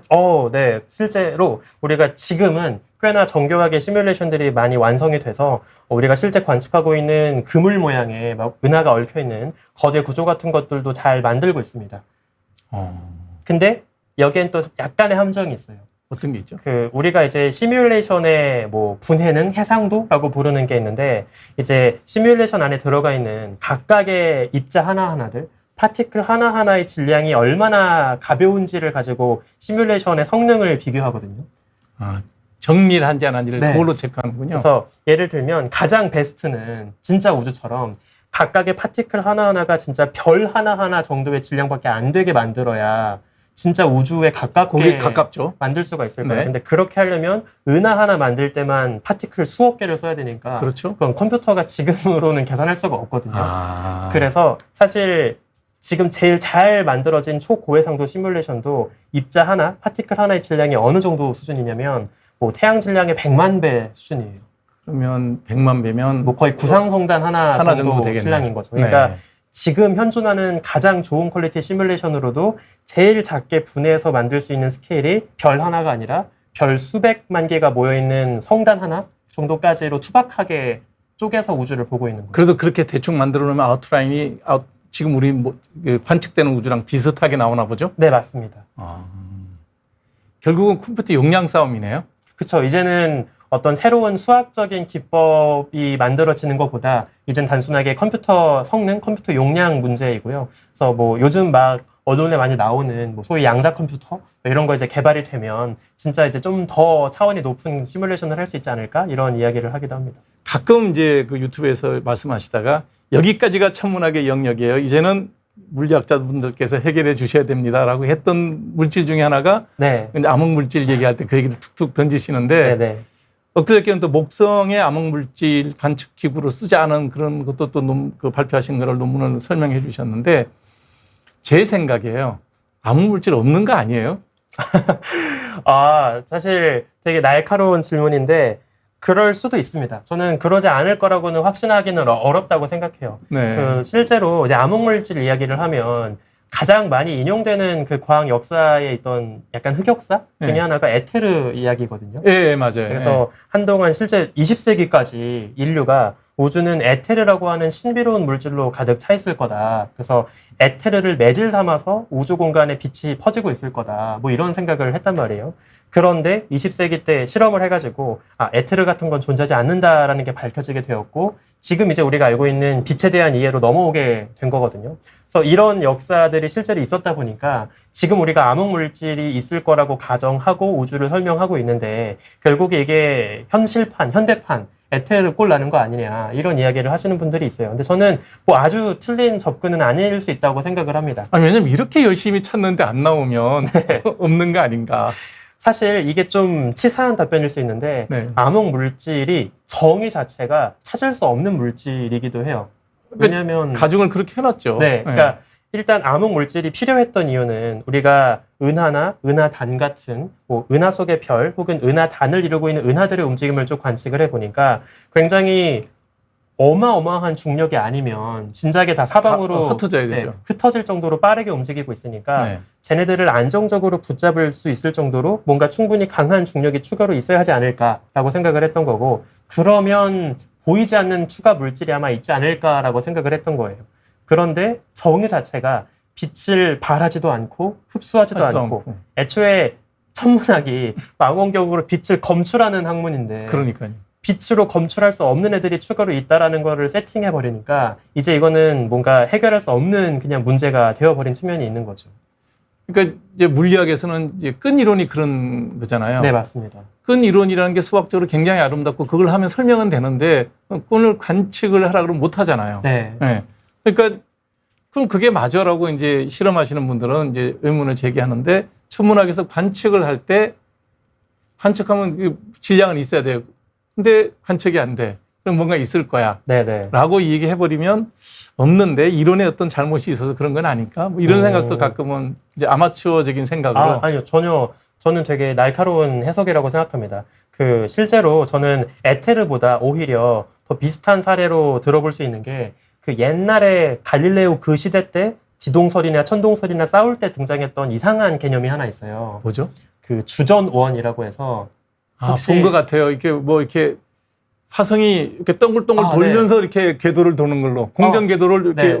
뭐 도는 걸로. 맞습니다. 네. 이제 그게 왜 등장했었냐면 가끔씩 옛날 사람들이 화성 같은 행성의 움직임을 쭉 보다 보니까 뭔가 한쪽 방향으로만 움직이는 게 아니라 가끔씩 유턴해서 거꾸로 갔다가 또 앞으로 갔다가 거꾸로 갔다가 하는 걸 반복하고 있는 거예요. 그러니까요. 예. 근데 그거를 단순하게 지구를 중심으로 예쁜 원을 그리고 있다라고 해버리면 설명할 수가 없었던 거죠. 불가능하죠. 예. 그래서 주전원이라는 개념을 추가해서 화성이 예쁘게 그냥 한 원만 돌고 있는 게 아니라 또 그 위에서 작은 원을 이렇게 복잡하게 돌고 있다. 네. 이런 식으로 설명을 했던 거거든요. 그거 하면 맞대매요. 그렇게 관측이 된다며요. 그렇게 하면, 그러니까 주전원은 실제로 존재하지 않잖아요. 네. 그런데 관측되는 현상을 굉장히 깔끔하게 설명할 수 있는 개념이었던 거예요. 네. 저는 어쩌면 이 암흑 물질이라는 것도 아하. 지금까지 관측된 우주의 모습을 가장 잘 설명하는 모델이긴 하지만 이게 실제로 물질로서 진짜 뭔가 신비롭게 존재하느냐라는 거랑은 좀 다를 수 있다고 생각을 하거든요. 그래서 어찌 보면 나중에 가서 암흑 물질도 결국엔 없는 거, 그냥 개념적으로 우주를 잘 설명하기 위해 등장했던 보조 장치였던 것으로 끝날 수도 있다고 생각은 합니다. 우리가 좀 더 많은 관측이 되고 어떤 과학적 데이터가 수집이 되고 명백하게 지금 찾아내지 못하고 그러면 이제 그게 반전이 될 수도 있는 네. 그런 상황이군요. 네. 그래서 사실 암흑 물질이 물론 아직은 주류이기는 해요. 네. 근데 암흑 물질을 믿지 못하는 일부 천문학자, 물리학자들이 만든, 그리고 조금씩 인기를 얻고 있는 대안 이론이 하나 있긴 하거든요. 뭐예요? 그게 좀 이름은 어려운데 몬드라고 해가지고 그것도 방송에서 한번 다루신 적 있어요. 네, 맞습니다. 네. 그 소위 수정 뉴턴 역학 해가지고 네. 뭐 모디파이드 뉴턴 다이나믹스 이렇게 부르는 게 있거든요. 그래서 이게 어떤 식으로 이제 그 물리학을 가정하고 있냐, 사실 이것도 가정이긴 합니다. 그래서 어떤 식으로 이야기하냐면 생각보다 중력이 아주 먼 천문학적인 스케일에서 우리가 예상했던 것보다 좀 더 강하게 작용될 수도 있다. 그러니까 거리의 제곱에 네. 반비례하는 게 아니다. 네. 그러니까 지구 정도의 비좁은 스케일에서는 그게 근사치였어가지고 거리 제곱에 반비례하는 것처럼 보였는데 네. 실제로 더 먼 천문학적인 스케일까지 가게 되면 거리 제곱에 반비례한 것보단 좀 더 강한 스케일로 중력이 작용될 그냥 수도 거리에 있다. 반비례하는 정도로. 네. 네. 그런 식으로 작용될 수도 있지 않을까라고 이제 생각하는 거예요. 그러니까 멀리 떨어진 은하 속의 별들, 은하 주변의 은하들 이런 애들이 더 강한 중력으로 붙잡혀 있는 것처럼 관측될 수도 있지 않냐. 이렇게 이제 해석을 하려고 하는 거죠. 그러면 이제 암흑물질이라는 거에 대해서는 가정할 필요가 없는. 네. 실제로 그런 노력들이 있기도 합니다. 그것도 또 이제 또 여러 가지 관측 데이터를 모아봐서 그게 논리가 입증이 되면 받아들일 수 있는 거겠네요. 그렇죠. 그래서 그 아인슈타인의 상대성 이론이 등장하면서 뉴턴의 고전역학 체계를 무너뜨렸듯이 만약에 정말 이 몬드, 수정 뉴턴 역학이 또 주류로 올라온다면 우리가 지금 굳게 믿고 있는 아인슈타인의 체계도 아마 무너질 수도 있게 되는 거죠. 그러면 과학이라는 거는 끊임없이 어떤 이론이 나오고 입증을 하고 입증이 또 안 되는 부분이 생기면 새로운 반론이 제기되고 이런 과정을 통해서 발전하는 것 같아요. 네, 맞습니다. 특히 천문학은 그런 게 되게 빠르다는 느낌이 들어요. 이거 되게 저는 재밌는 인상이라고 생각을 하는데 사실 현장에 있는 제 입장에서는 생각보다 천문학계가 꽤 보수적이라고 생각할 때가 많거든요. 그래요? 네, 왜냐하면 예를 들어서 아까 예로 들었던 그 지동설, 천동설 두고 싸웠던 그 사례만 봐도 화성의 역행이라는 당장 설명되지 않는 이상한 관측이 발견되었을 때 그것 때문에 곧바로 천동설에서 지동설로 옮겨간 게 아니었어요. 어떻게 하면 계속 지구를 우주의 중심에 두고 어떻게 이걸 설명할 수 있을까 고민한 끝에 주전원이란 이상한 개념을 만들어버린 거잖아요. 네. 그리고 그걸로 수천 년 더 이 천동설을 받아들였단 말이에요. 네. 그러니까 실제로 그런 사례가 너무나 많아서 지금도 그렇고요. 예를 들면 물론 저는 그러지 않기를 저도 바라지만 빅뱅 우주론에 기반한 지금의 현대 우주론 자체가 좀 많이 문제가 있을지도 모르는 거예요. 하지만 그거는 그러지 않을 거라는 어느 정도의 합의된 그 상황 안에서 세부적으로 몇 가지만 계속 바꾸면서 이 큰 틀을 유지하려고 최대한 노력을 하는 거죠. 근데 그러다가 정말 한계에 부딪히면 이젠 다른 대안이론에 눈길을 돌리기 시작을 하는 거고 그럼 이제 그런 식으로 또 한 번 이제 혁명이 벌어지게 되는 거겠죠. 제가 느끼는 건 요즘에 이제 막 워낙 좋은 망원경들이 네. 이제 우주로 올라가고 거기서 사진들이 빨리빨리 들어오고 또 빨리 해석해주고 그러니까 이게 굉장히 능동적으로 빨리 변한다라고 생각을 했는데 꼭 그런 건 아니네요. 그렇죠. 그러니까 사실 그 느끼셨던 그 변화들은 큰 틀에서 보면 빅뱅 우주론이 쌓아 올린 그 거대한 성을 대세는 흔들지 않는 정도의 사소한 수정들인 거죠. 그러니까 레볼루션을 할 수 있는 정도는 아니네요. 네, 그렇습니다. 네. 여러분들 이런 얘기가 우리의 삶에 무슨 영향이 있을까? 내 건강에는 어떤 영향이 있을까? 이렇게 생각하시면 정말 고담 줍론으로 들릴 수가 있을 거라고 생각을 저도 합니다. 그런데 여러분들이 잠 못 이루는 밤에 맑은 날에 지금 서울에서는 별이 거의 안 보여요. 네, 맞습니다. 근데 우리나라에서도 지리산에 가면 밤에 야간 산을 해보면 하늘에 별이 굉장히 많다는 것을 느낄 수가 있거든요. 그러면서 내 마음을 달랠 수 있다면 적어도 우리 정신 건강만큼은 훨씬 더 좋아질 수 있지 않을까 이런 생각을 해봅니다. 오늘은 우주먼지 현자타임스의 지웅배 박사님을 모시고 우리가 왜 천문학을 해야 되는지 그리고 우리가 왜 우주를 바라보고 생각을 해봐야 되는지 하는 철학적인 얘기부터 시작해서 소소한 몇 가지의 우주에 대한 얘기를 좀 나눠봤습니다. 보내드리기 전에 여러분들의 질문이 있으니까 몇 가지 질문만 좀 답점해주고 가시죠. 네, 감사합니다. 네. 저는 공예과를 가고 싶었는데 그걸로 돈을 벌 수 있겠어 하고 시각디자인에 갔는데 안 맞아서 자퇴하고 또 공예를 보냈는데 아버지가 항공운전에 가서 겨우겨우 졸업했네요. 예. 좀 안타깝죠? 뭐 저는 다양한 직업으로 살아가시는 모든 분들이 다 멋지게 살고 계시다고 생각합니다. 네. 그래도 본인이 하고 싶은 일을 하면 훨씬 더 좋았을 텐데 항공운항 가면 스튜어디스나 항공사에서 일을 하실 것 같은데 또 어떤 인연이 되면 비행하는 과정 중에서라도 본인이 하고자 하는 일을 좋은 모티브를 받을 수 있지 않을까 생각이 드네요. 인터스텔라처럼 블랙홀에 들어가면 정말 시공간이 뒤섞인다 생각하나요? 과학이 더 발달해서 블랙홀에서 빠져나오면 타임머신이 될까요? 이분도 저랑 비슷하게 굉장히 이런 인문학 과학책을 많이 읽으신 것 같은데. 일단 블랙홀에 들어가면 어떻게 될까라는 질문은 안타깝게도 지금의 천문학은 정답은 드릴 수가 없습니다. 물리학으로도 설명이 안 되나요? 네, 물리학으로도 설명할 수가 없고요. 네. 그러니까 블랙홀이라는 것 자체가 사실은 좀 어린 친구들이 좋아할 만한 표현으로 이 얘기를 드리면 고밀도 코딱지거든요. 그렇죠. 네. 그래서 사실 블랙홀 자체 크기는 0이에요. 저기 뭐라 그러죠? 그 사건의 지평선 네. 직경은 있잖아요. 그렇죠. 근데 그 사건의 지평선은 그 질량과 중력으로 정의되는 가상의 경계선인 거고요. 네. 실제로 블랙홀 자체 크기가 얼마나 되냐라고 물어본다면 그냥 0입니다. 그냥 거기서 쭉 빨려 들어가서 0이 되는 거예요? 네. 사진 찍어서 보여줘서 설명하신 것도 있잖아요. 이렇게 예, 뻘겋게 맞습니다. 이렇게 돌아 있는 거. 네, 그거는 그 블랙홀 초고밀도 코딱지가 주변에 일그러뜨려 놓은 시 공간의 효과 때문에 그 주변의 빛이 이제 동그랗게 보이는 일종의 투영된 이미지를 본 거고요. 네. 블랙홀 자체는 절대 볼 수가 없는 거죠. 그러면 그 주황색으로 링으로 그려진 어느 가운데 한 점에 코딱지가 있는 거예요? 네, 맞습니다. 아. 그래서 일단 정의 자체가 그리고 우리가 지금 이해하고 있기로 블랙홀은 정말 부피가 없는 그 작은 곳에 모든 질량이 모여 있는 거다 보니까 밀도가 무한대인 거예요. 그러니까 무한대라고 하는 거는 수식에 넣게 되면 일단 이제 답이 계산기가 없는 얘기잖아요. 터져버리잖아요. 네. 그래서 물리학적으로 정의할 수 없는 그 극한에 해당합니다.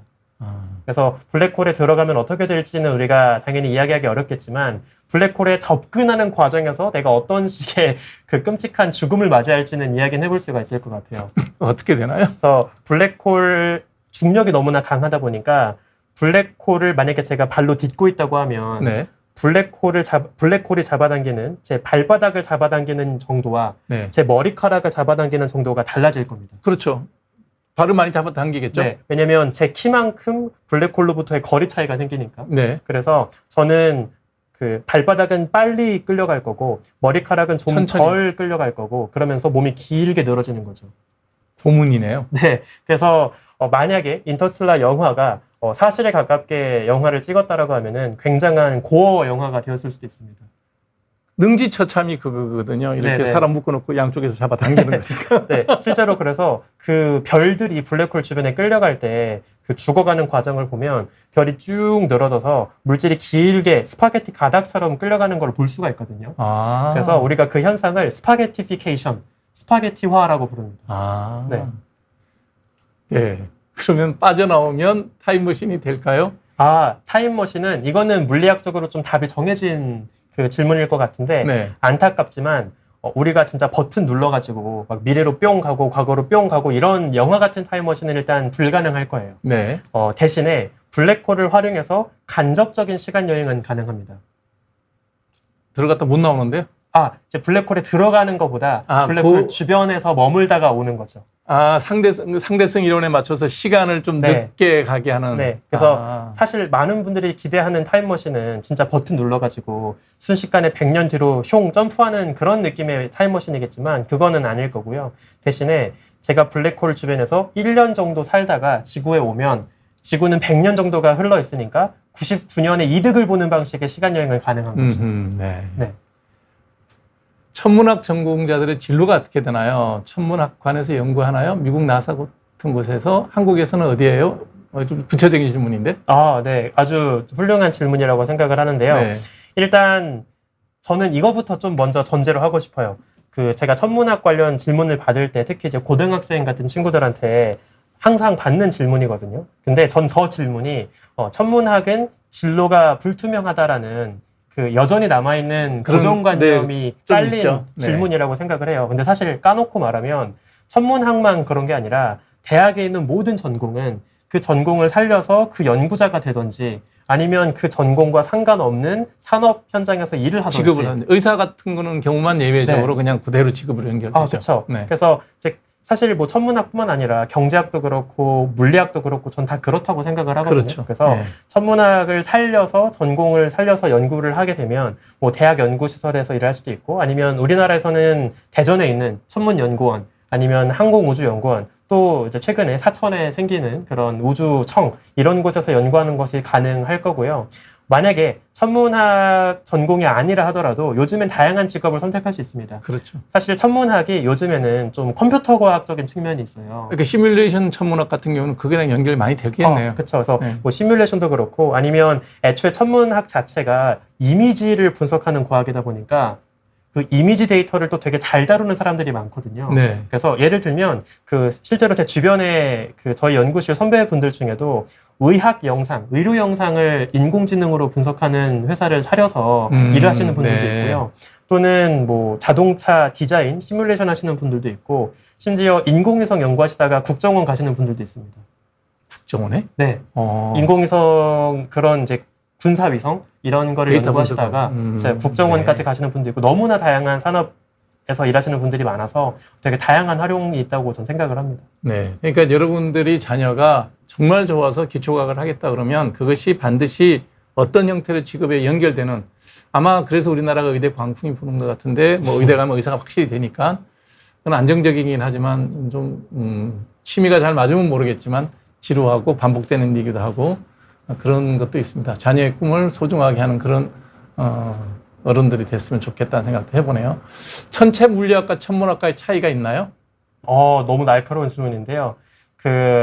네, 차이가 있습니다. 그래서 이름이 비슷하지만 좀 간단하게 말하면 저희끼리 하는 농담 삼아 이야기를 하면 천체 물리학은 칠판으로 천문학을 하는 사람들이고요. 천체 물리학은 칠판으로 하는 거고, 네. 천문학은 망원경으로 천문학을 하는 사람들이에요.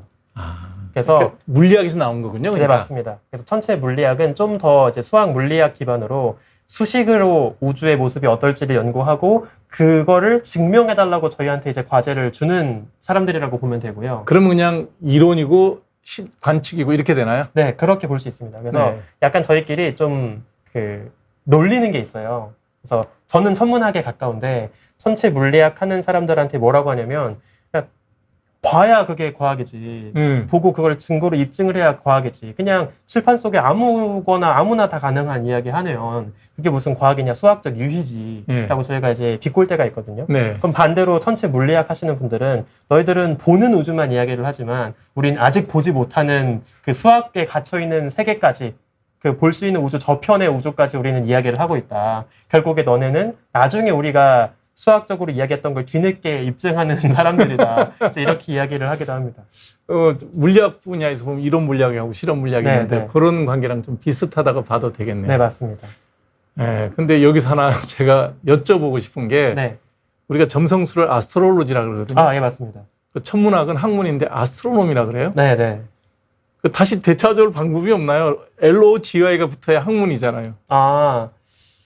사실 뭐 저는 아스트로노미 혹은 뭐 이제 아스트로노미 사이언스 이런 식으로 이제 분류가 되긴 하는데 저는 지금의 네이밍도 크게 나쁘진 않다고 생각을 합니다. 사실 결국에 천문학은 우주에 대한 고민에서 출발한 자연 철학, 자연과학의 시작의 한 갈래였기 때문에 네. 그래서 오히려 뭐 물론 이제 말씀하신 것처럼 아스트로로지라는 더 탐나는 이름을 그쪽이 가져간 게 좀 안타깝긴 하지만 선점했죠 거기서. 네.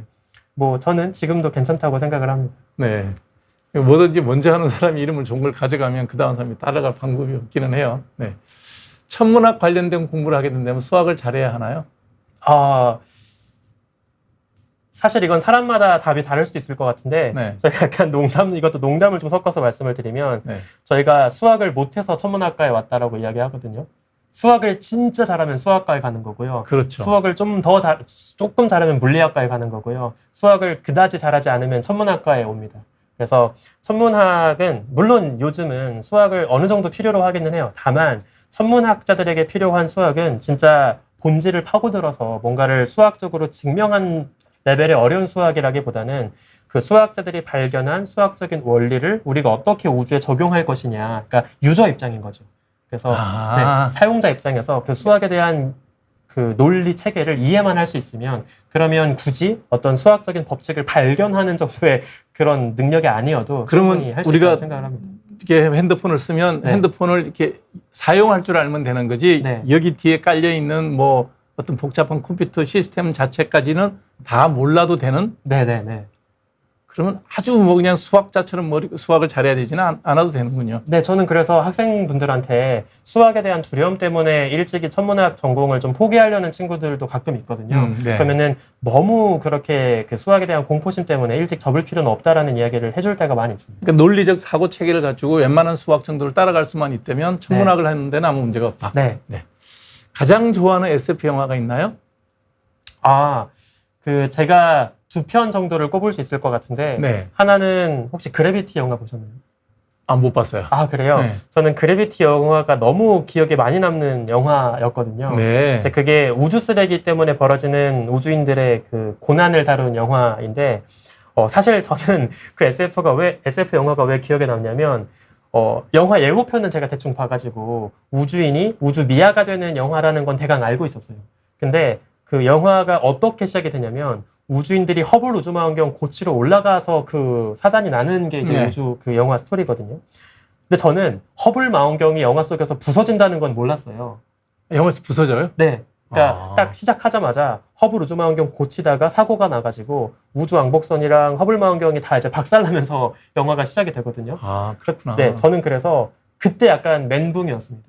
그래서 우주인이 막 우주 미아가 되는 건 별로 중요하지 않았고 허블 우주망원경이 부서지는 그 순간 너무 마음이 아파서 그래서 그게 되게 기억에 많이 남는 SF 영화 중에 하나였어요. 그래서 그다음 어떤 영화 SF 영화? 그리고 제가 좀 이제 개인적으로 애정을 갖고 있는 SF 영화는 보셨을지 모르겠지만 그 양자경 배우가 상 탔던 영화인데 Everything Everywhere All at Once라고 그 다중우주가 나오는 영화가 있어요. 중국 영화예요? 아니요. 중국 헐리우드 영화인데. 영화인데 네, 헐리우드 영화인데 주인공이 중국 네.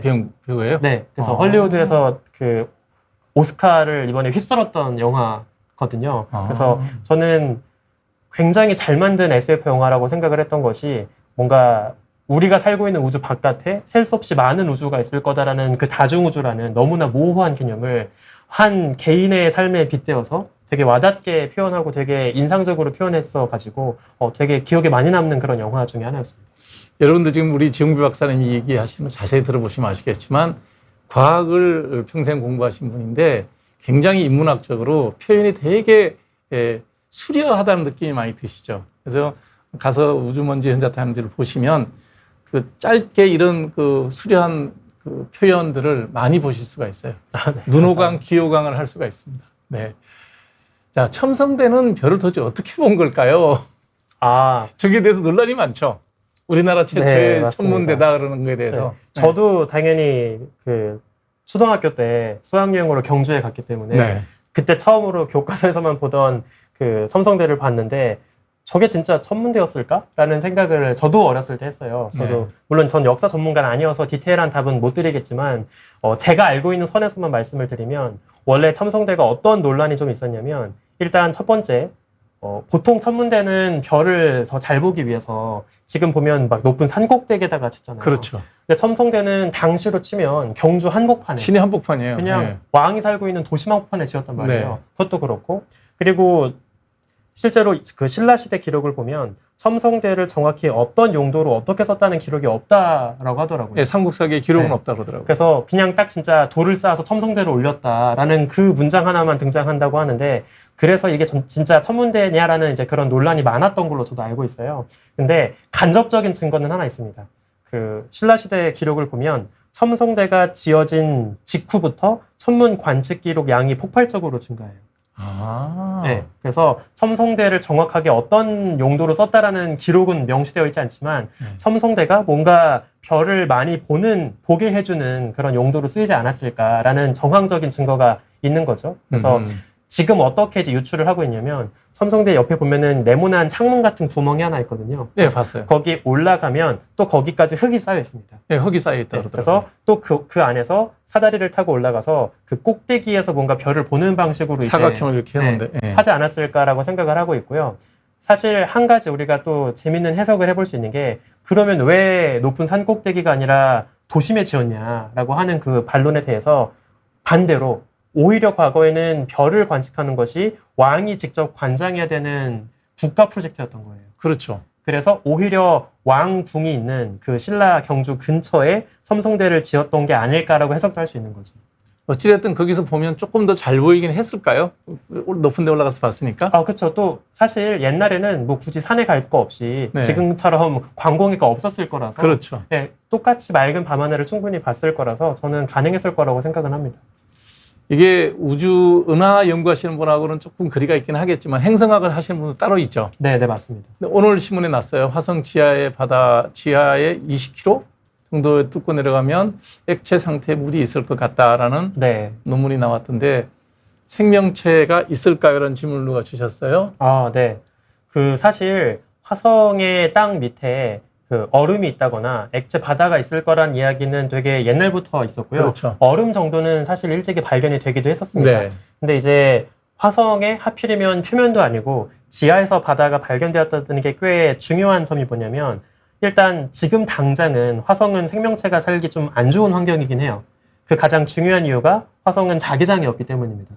그래서 액체 멘틀이 없다고 얘기하더라고요. 네, 자기장. 맞아요. 예. 그래서 우리 지구는 지구를 감싸고 있는 자기장이 일종의 선크림 역할을 하고 있어서 그렇죠. 태양에서 날아오는 여러 자외선이나 해로운 그 방사선으로부터 우리를 지켜주고 있는 거거든요. 근데 화성은 일단 그런 자기장이 없기 때문에 설령 인간이 진출한다 하더라도 방문은 가능할지 모르지만 거기 죽치고 사는 건 어렵지 않을까라고 생각을 하고 있어요.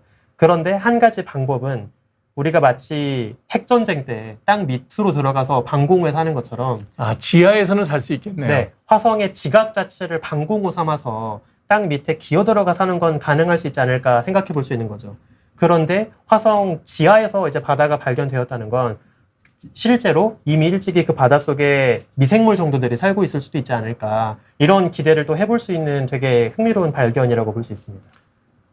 그럼 이제 그냥 그 좀 흥미 위주의 얘기를 할 수도 있겠지만 제가 한번 여쭤보고 싶은 게 외계 지적 생명체가 과연 존재할까? 네. 그러니까 이제 우리 세티 프로그램도 있었고 네. 말씀하신 여러 가지 프로젝트가 서너 개 있었더라고요. 네, 맞습니다. 여기서는 다 이제 뭐 찾은 건 하나도 없죠. 그래도 이 넓고 넓은 우주에 이 많은 별들 옆에 이 많은 행성들 중에 우리 같은 지적 생명체가 없다라고 말하기는 곤란하지 않을까요? 아, 그쵸. 이게 사실 천문학자들도 다 갈리는 이야기인데, 일단 저는 좀 낙관론에 가까운 개인적인 의견을 갖고 있기는 해요. 말씀하신 것처럼 우주가 일단 너무 대책 없이 넓으니까 네. 당연히 이 넓은 우주 어딘가에 지구에서 벌어진 비슷한 생명의 진화와 문명의 발전 과정이 있지 않았을까라고 생각은 합니다. 다만 똑같이 우주가 너무 거대하기 때문에 설령 어딘가 있다 하더라도 우리가 그들을 발견한다거나 직접 방문한다거나 하는 건 또 어렵지 않을까, 이런 생각을 갖고 있어요. 그래서 좀 제가 좋아하는, 제가 만든 표현인데, 우주가 굉장히 거대하다는 건 어딘가 생명체가 있을지 모른다는 막연한 기대를 하게 하는 기대의 근거가 되기도 하지만, 또 반대로 하지만 너무 거대해서 그들을 발견하는 건 불가능하지 않을까라는 포기의 계기가 될 수도 있다라고 생각을 하거든요.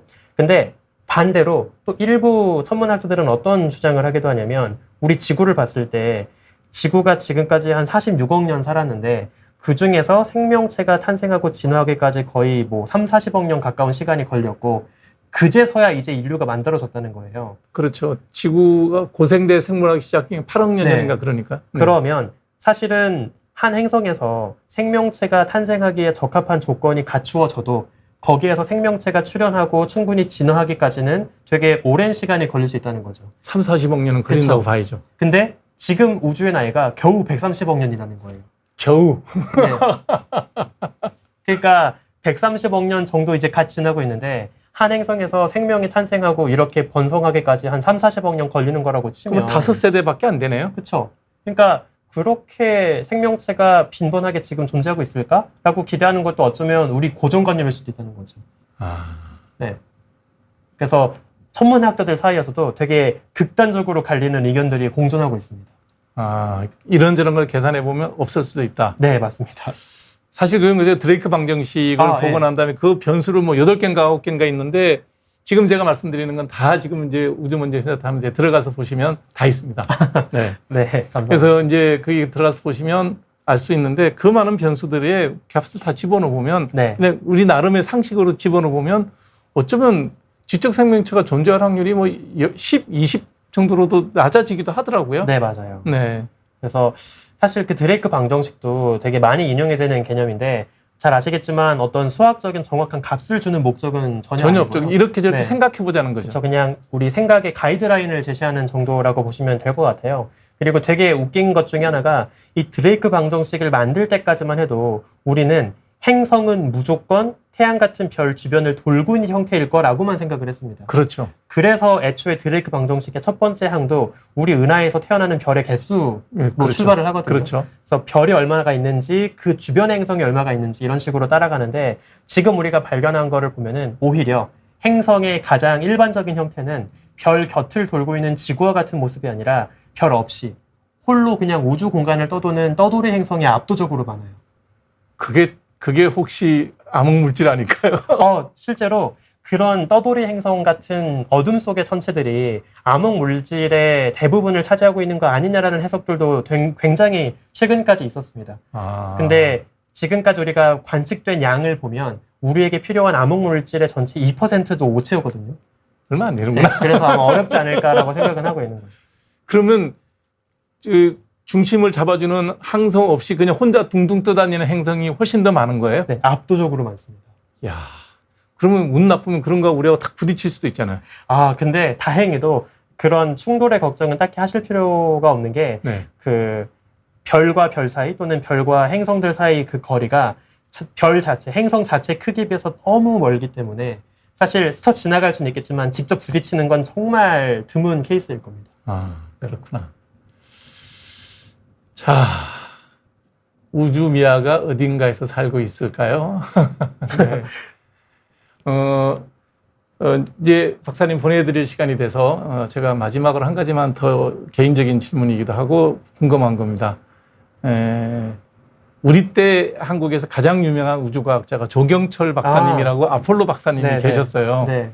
그분 있고 난 이후로 처음으로 제가 이제 유명한 천문과학자를 제가 보는 것 같아요. 물론 네. 더 많은 연구를 하시고 또 이번에 저기 뭐죠? 그 학교의 교수님이시겠다. 네. 저기 반론을 제기했다고 해서 이영욱 교수님. 예, 이영욱 교수님 같은 그런 학계에서 유명한 분들이 많이 계시지만 네. 대중적으로 호흡을 같이 할 수 있는 천문학자를 이제 처음 저는 봤고 그래서 예. 굉장히 재밌게 이제 방송을 많이 보고 있는데 앞으로 본인이 가고자 하는 길이 어떤 길인지 좀 더 대중과 호흡을 많이 하는 과학 칼럼니스트라든지 이런 쪽으로 가실 건지 아니면 지금 포닥을 하고 있다는 얘기는 학계에 대한 욕심도 아직 접지 않고 갖고 있다는 얘기인데 네, 맞습니다. 본인의 진로 설정, 미래 계획 같은 건 혹시 있으신가요? 네, 너무 거창한 질문일 것 같은데 그냥 제 욕심을 말씀을 드리면 저는 사실 과학 대중화에 대해서 되게 오랫동안 관심을 갖고 있었고 학부 때부터 되게 다양한 활동들을 좀 해왔었어요. 근데 하면서 제가 좀 우울한 감정이 들 때가 되게 많았습니다. 왜요? 어떤 이유였냐면 제가 뭐 열심히 어디 무대에 가서 강연을 한다거나 유튜브 콘텐츠를 찍어요. 그러면은 그때는 사람들이 저를 되게 대단하게 느껴주시고 되게 재밌어 해주시니까 즐겁죠. 네. 그런데 집에 돌아가서 생각을 해보면 제가 신나게 떠들었던 그 모든 이야기들은 제 발견은 하나도 없는 거예요.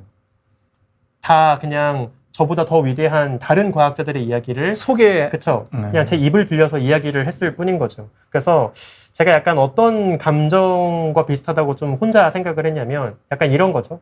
어렸을 때는 나도 뭐 크리스토퍼 놀란 아니면 봉준호 같은 위대한 영화 감독이 되고 싶었는데 자라면서 현실의 벽에 부딪혔고 지금은 그냥 뭐 영화 배급사에서 일을 하는 직원으로 일을 하면서 다른 유명한 대가들의 작품을 소개해주는 정도의 일에 만족하고 있는 거기서 오는 약간의 공허함 같은 게 좀 느껴지더라고요. 그래서 제 궁극적인 목적은 아직은 이건 물론 욕심이지만 남들의 발견만 앵무새처럼 전달해주는 그런 전달자에 머무르는 게 아니라 궁극적으로는 칼세이건처럼 아니면 파인만처럼 본인이 했던 진짜 자신의 발견을 대중에게 자신 있게 이야기할 수 있는 그런 대중과학자가 되면 정말 꿈만 같지 않을까 이런 생각을 하고 있거든요. 그래서 저는 아직 욕심이지만 연구와 대중활동 두 가지를 다 놓지 않으려고 열심히 노력을 하고 있는 겁니다. 네. 정말 부럽습니다. 본인이 어릴 때 꿈꾸었던 일을 가정을 이루고 난 다음에도 끊임없이 추진해 나가고 그러면서 학자적으로 가지고 있는 욕심도 유지해 나가면서 대중과의 호흡을 게을리하지 않는 정말 멋진 삶을 살아가고 있다는 생각이 드네요. 지금 박사님 바쁘시니까 자주 모시지 못하긴 하겠지만 꼭 한두 달에 한 번 정도 나오셔서 네. 여러 대중들에게 이런 좋은 얘기들을 많이 전해주시면 고맙겠습니다. 오늘은 제가 우리 구독자님들에게 책 한 권을 소개하면서 여러분들에게 선물을 드리도록 하겠습니다. 지웅배 박사님이 쓰신 책인데 날마다 우주 한 조각입니다. 그러니까 그냥 내용 보시면 이런 식이에요. 가장 최신의 지gen의 사진, 그다음 우주에 대한 사진, 각각을 한 장씩을 올리고 거기에 대한 설명을 붙이는. 그래서 하루에 우주를 한 조각씩 띄워 먹을 수 있습니다. 네. 그러면 여러분들이 갖고 있는 어떤 그 지적 영역의 확장 이런 것들이 훨씬 가능할 겁니다. 그래서 여러분들에게 20분에게 지웅배 박사님이 쓰신 날마다 우주 한 조각 이 책을 20분에게 여러분들이 신청하시면 보내드리겠습니다. 더해서 이 책을 받으신 분 20분 중에서 책을 읽고 이 채널에 댓글을 남겨주시면 독후감을 댓글로 남겨주시면 저도 아직까지 구경 못 해본 우주먼지 현자타임스에서 만든 우주의 모습이 새겨져 있는 우산도 같이 보내드리겠습니다. 그래서 여러분들 책 신청하시고 잘 읽으시고 독후감 남겨주시면 우산까지 제가 여러분들에게 보내드리겠습니다. 선착순으로 20분에게 선물을 보내드리도록 하겠습니다. 많은 관심과 신청 부탁드리고요. 여러분들 오늘을 기회로 해서 혹시 천문학에서 전혀 무관심했다면 좀 관심을 갖고 천문학이 왜 우리의 삶에 어떤 선물을 줄 수 있는 학문인지 그런 것도 한번 관심 갖고 공부를 같이 했으면 좋겠습니다. 오늘 긴 시간 함께해 주신 지용배 박사님 인사드리겠습니다. 고맙습니다. 네, 감사합니다.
네, 안녕하세요.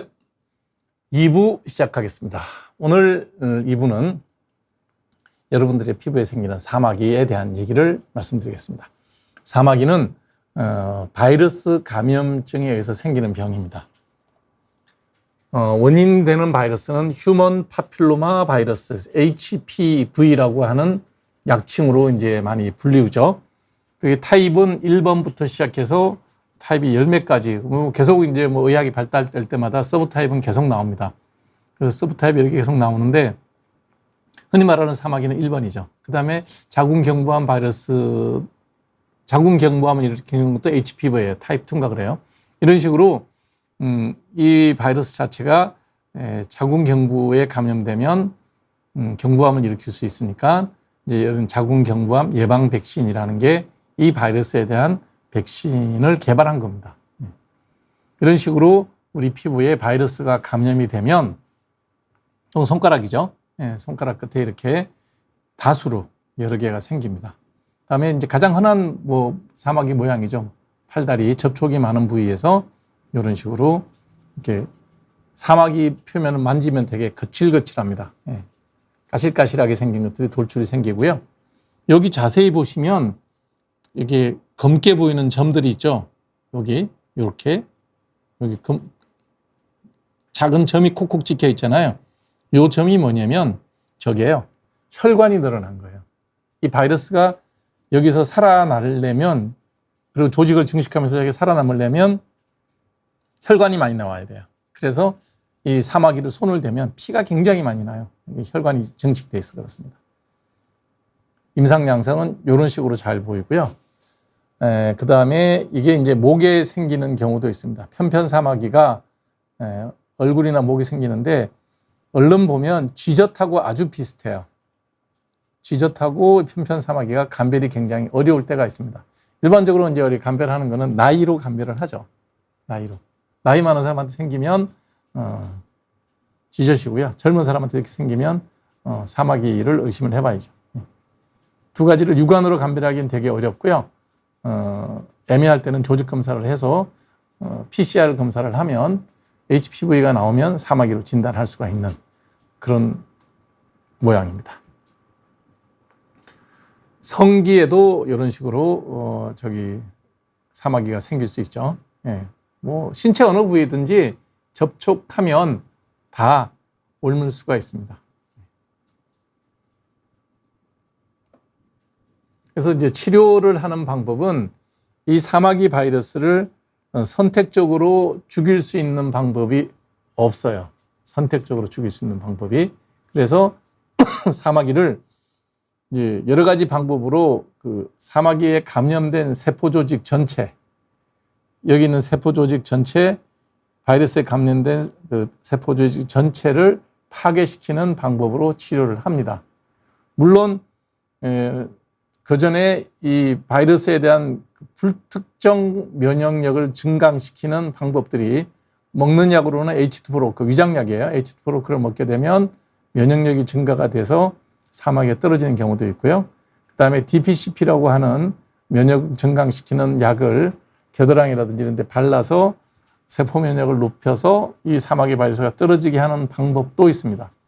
이런 방법들이 그렇게 성공 확률이 높지 않아요.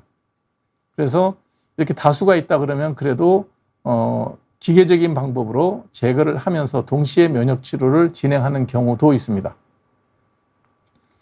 그 기계적인 방법 중에 이제 예전부터 쭉 써왔던 게 뭐냐면, 여기 액체 질소를 담는 통이에요. 그리고 스위치를 여기 누르면 요 끝에서 액체 질소가 분사가 됩니다. 그래서 여기 조직을 완전히 파괴시키는 거죠. 사마귀가 포함된 주변 조직을 이렇게 파괴시키면 딱지로 변해서 떨어지는데, 밑에 있는, 바닥에 남아있는 바이러스가 재발되는 경우가 되게 많아서 한 번의 치료로 끝나는 게 아니라 이 딱지가 떨어지고 난 다음에도 규칙적으로 팔로우를 하면서 사마귀가 재발되려 하면 그때마다 계속 완전히 없어질 때까지 반복해야 되는 방법 중에 하나입니다. 그다음에 또 한 가지 방법은 뭐냐면 CO2 레이저, 탄산가스 레이저를 이용해서 이 사마귀 부위를 다 증발시켜 버리는 겁니다. 탄산가스 레이저는 피부에 쏘게 되면 피부에 포함되고 있는 바이러스에 감염된 피부를 기화시켜 버려요. 우리 세포에 가장 많은 게 물이거든요. 물에 CO2가 흡수가 돼, CO2 레이저가 흡수가 되면 바로 기화가 일어나요. 그래서 먼지로 변해서 이제 다 날아가죠. 이 주변에는 이제 석션기가 있어서 이 공기를 다 빨아냅니다. 이런 식으로 CO2 레이저를 제거하는데 이 냉동 치료를 해서 얼려서 파괴시켜서 없애는 거나 CO2 레이저를 이용해서 그 병변 부위를 다 제거하는 거나 어느 쪽으로 치료해도 이런 그 기계적인 방법, 물리적인 방법으로 제거한다면은 늘 재발의 위험성이 있습니다. 그래서 항상 규칙적으로 체크를 해서 보통 한 달, 두 달 간격으로 체크를 하죠. 체크를 해서 재발이 될 때는 처음처럼 이렇게 크게는 안 생기거든요. 예를 들면 이런 다수의 병변, 이 병변이 몇 개예요? 하나, 둘, 셋, 넷, 다섯, 여섯, 일곱, 여덟, 한 20개 정도 돼 있어요. 아마 여기나 여기서 시작을 했겠죠. 이게 전부 다 이제 번진 거거든요. 이게 냉동 치료를 하든 이산화탄소 레이저로 치료를 하든 하게 되면 이 중에 한 절반은 재발할 거예요.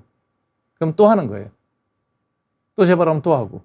이런 레이저, 이런 것도 냉동 치료를 하든 레이저 치료를 하든 제거하고 나면 부분적으로 재발이 돼요. 그럼 작게 재발이 되거든요. 처음부터 이렇게 크게 올라오지는 않아요. 그래서 그때마다 레이저를 이용하든 액체 질소를 이용하든 치료를 해서 계속 반복적으로 완전히 없어질 때까지 해줘야만 완치가 된다라는 것을 꼭 기억하셔야 됩니다. 사마귀는 면역력을 올리면 저절로 낫기도 하나요? 아까 설명드렸죠. 이제 먹는 약으로는 사이메티딘, 타가메트라는 상품명으로 나와 있는 옛날에 위궤양 치료제로 나왔던 약입니다. 이 위궤양 치료제가 세포 중에서 면역을 억제하는 세포를 억제해요. 우리 세포 면역은 면역을 증강시키는 면역 세포가 있고 면역을 억제시키는 면역 T셀이 있거든요. 그래서 서프레스 T셀을 억제해요. 면역을 억제시키는 세포를 억제해서 면역이 높아지게 하는 그런 방법이 있습니다. 그래서 약을 먹게 되면 위산 분비가 억제가 되는데 주 기능은 그거예요. 근데 이제 부기능이 면역력을 증강시키는 세포 면역을 증강시키는 기능이 있기 때문에 한 3개월에서 6개월 정도 먹으면 없어지는 경우도 있어요. 뭐 성공 확률은 30% 안팎 이렇게 볼 수 있습니다.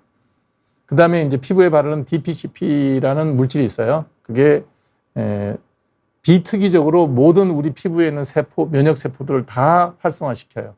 그래서 그 DPCP를 바른 자리에는 물집도 잡히고 좀 불편하지만 사마귀 바이러스를 공격하는 면역력이 올라가서 떨어지는 경우도 있습니다. 그래서 요것만 갖고 사마귀를 치료하기는 쉽지는 않지만 그래도 어느 정도 면역을 높여놓으면 재발을 막을 수가 있기 때문에 병행하는 경우가 많습니다. 수술과 병행 함께. 네. 사마귀는 수건을 같이 써도 없나요? 이 사마귀 바이러스가 특징이 뭐냐면 슬로우 바이러스입니다. 감염이 됐다 하더라도 그게 증상으로 나타나는데 몇 달이 걸려요. 그래서 사실 무엇 때문에 없는지를 알기가 어렵죠. 그래서 중요한 건 접촉하면 다 옮을 수 있다. 그래서 예를 들어서 제가 사마귀가 있는데 그걸 뭐 열심히 만졌던 수건을 가족이 다른 사람이 자주 쓰는데 면역이 없으면 옮을 수 있죠. 그래서 이런 감염성 질환을 가진 사람이면 뭐 수건도 따로 쓰고 세탁도 따로 하는 것이 좋다고 말씀드릴 수가 있겠네요. 네.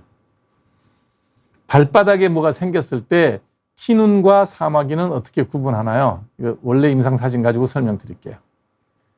요게 이제 여기 발 뒤꿈치인가요? 네, 발 뒤꿈치네요. 손가락이 아니라 발 뒤꿈치인데 사마귀의 특징은 뭐냐면 이렇게 혈관이 보여요.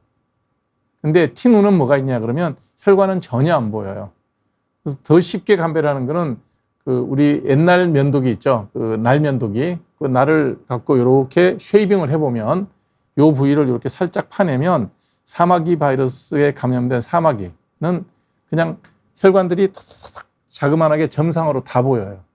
근데 티눈은 이렇게 살짝 제거해보면 그냥 각질이 두꺼워진 노란색으로 가운데 심이 보여요. 그래서 그걸로 쉽게 감별이 됩니다. 그래서 사마귀는 건드리면 피 많이 나요.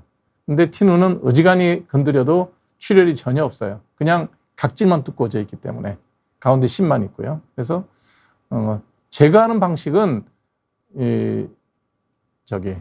레이저로 하거나 냉동으로 하거나 치료 방식은 똑같이 다 방법은 동일할 수 있어요.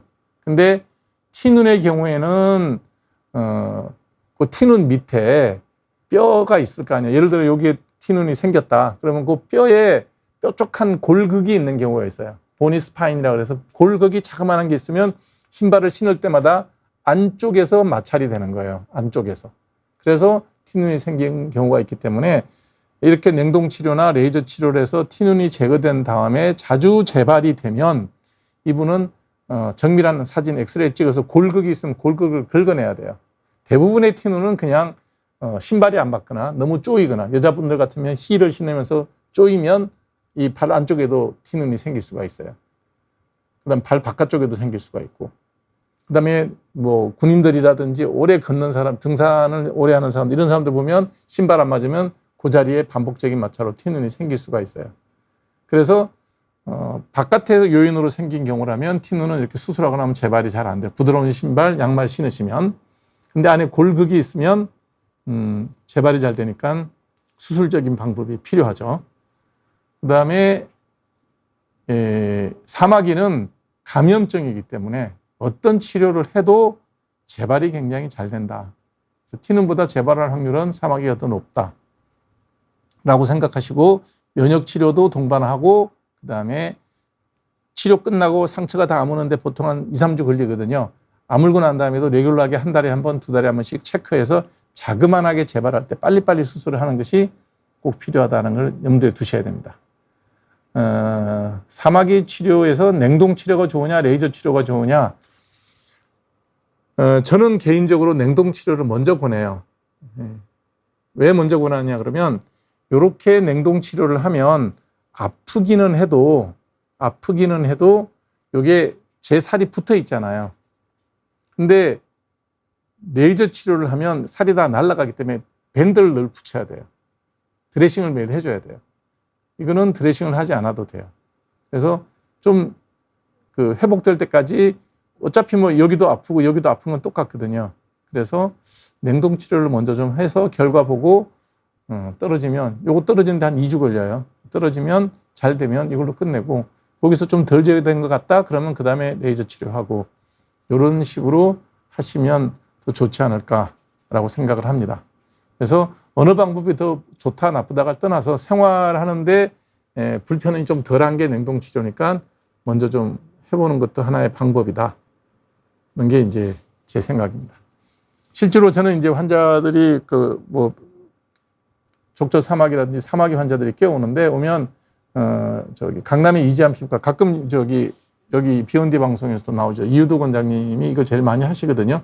이 사마귀 치료에 대한 프로토콜이 그 병원 세팅이 잘 돼 있어요. 주로 이제 거기에 환자분들을 보내주죠. 그래서 이유도 원장님 찾아가시면 이 사마귀나 티눈 치료 굉장히 잘 받으실 수가 있습니다. 네, 피부에 대한 여러분들의 질문을 받도록 하겠습니다. 이명현 박사님의 갈다 책방? 갈다 책방이 뭐예요? 유튜브 이름인가요?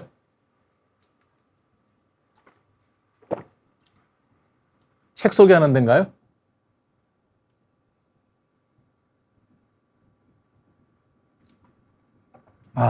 서점이 있구나. 네. 삼청동에 있다고요? 한번 가봐야 되겠네요. 네. 좋은 곳 소개해서 고맙습니다. 성병인지 아닌지는 어떻게 할 수 있나요?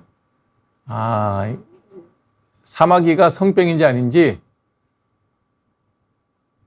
성접촉을 통해서 오면 모두 성병이에요. 이제 우리가 요즘에는 성병이라 그러지 않고 성접촉을 통해서 전염되는 모든 병, 그래서 Sexually Transmitted Disease, 그래서 STD라는 영어 약칭으로 씁니다. 거기에는 간염도 있어요. 에이즈도 있고 사마귀도 물론 당연히 있고요. 그 다음에 흔히 말하는 요도염, 비인균성 요도염, 이 모든 것이 성접촉을 통해서 옮을 수가 있죠. 그래서 성병을 뭐 육안으로 보고 진단할 수 있는 건 아니죠. 여러 가지 형태가 있고, 사마귀 바이러스의 경우에 성기 근처에 생겼다 그러면 성접촉 외에는 접촉할 게 없잖아요. 예. 그러니까 그런 걸 보고 알 수가 있는 거죠.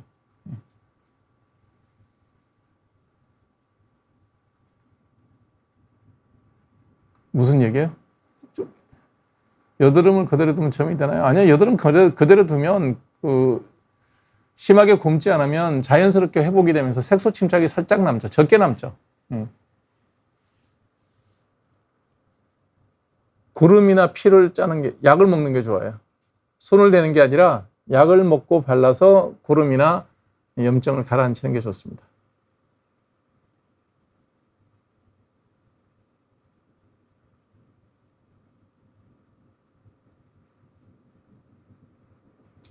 얼굴을 복부처럼 만드는 건 불가능하죠. 왜냐하면 노출된 부위이기 때문에 대부분의 사람들은 다 가려진, 옷으로 가려진 부위는 다 피부가 휘어요. 그렇게 되는 건 불가능합니다. 팩한다고 좋아진다? 느낌이 그렇게 들면 하시는 건 상관이 없는데요. 뭐 우유나 꿀 있으면 우유에 타서 맛있게 저 같으면 먹겠습니다. 팩해서 뭐 피부가 달라진다. 그런 큰 기대는 하지 마십시오. 가려움증을 느끼는 경우, 저절로 호전된 경우. 가려움증이 일으키는 원인이 수십 가지죠. 그래서 제가 지금 저 팔로 좀 클로즈업 해 주실래요? 예. 팔에 여기 클로즈업해서 보이시나요? 여기 목이 물린 거예요. 등산 갔다가. 예. 가려워요. 이거를 긁어서 심하게 긁어서 상처를 만들면 그때부터 흉이 질 거고요. 이대로 두면 일주일이면 자기 회복돼서 가라앉습니다. 그래서 가려움증에 대처하는 방법은 약 있으면 이런 거 이제 스테로이드 바르면 금방 좋아지거든요. 뭐 저는 이제 가려운 거 잘 참는 사람이니까 그냥 두는데 불편하시면 바르는 약 쓰면 돼요. 벌레 물린 가려움증은. 근데 몸속에 어떤 이유가 있어 가려움증이 있다 그러면 그 가려움증이 일으키는 원인을 찾아야 돼요.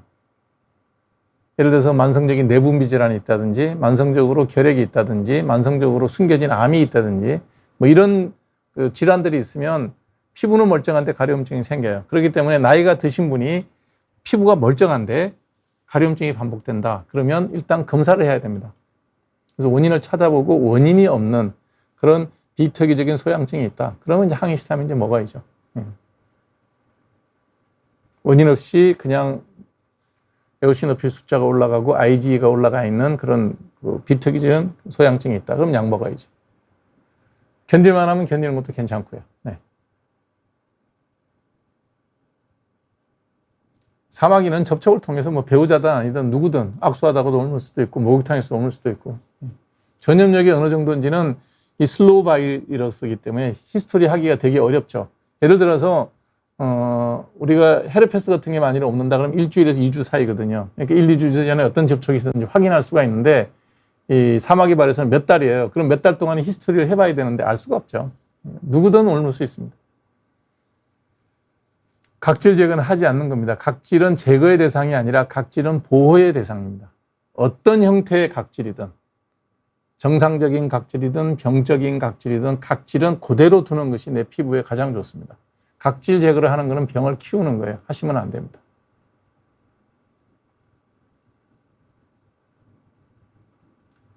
습진은 치료하기 힘든 거. 습진은 치료하기 쉽죠. 일주일이면 다 낫는데요. 그게 습진이라고 진단이 되면 벌레 물렸다고 약 바르면 일주일이면 다 나요. 예. 그냥은 안 낫죠. 예. 그냥은 안 나요. 벌레 물리고 가려움증이 생기면 제가 내 팔 보여드렸잖아요. 보이시죠? 이거 긁으면요 벌게져요 이렇게. 그러니까 얌전히 두면 요 사이즈로 있다가 사라질 거고요. 되게 많이 가렵다 그러면 약을 빨리 바르면 돼요. 이 상태에서 긁어서 이렇게 커졌다 그러면 항생제를 먹어야 될 수도 있어요. 균이 들어간 경우라면. 그렇기 때문에 그런 거에 대해서 어느 상태인지는 이제 그 상태에 따라서 약을 써야 돼요. 심하지 않으면 약만 바르면 돼요. 네. 아크리프가 페인 흉터에 도움이 된다. 글쎄요. 기본적으로 아크리프가 나온 게 이제 저기죠. 디페린 다음 세대에 나온 그 신세틱 바이타민 A인데 이게 흉터에 도움이 되는지에 대한 논문은 아직까지 그렇게 나와 있는 건 없습니다.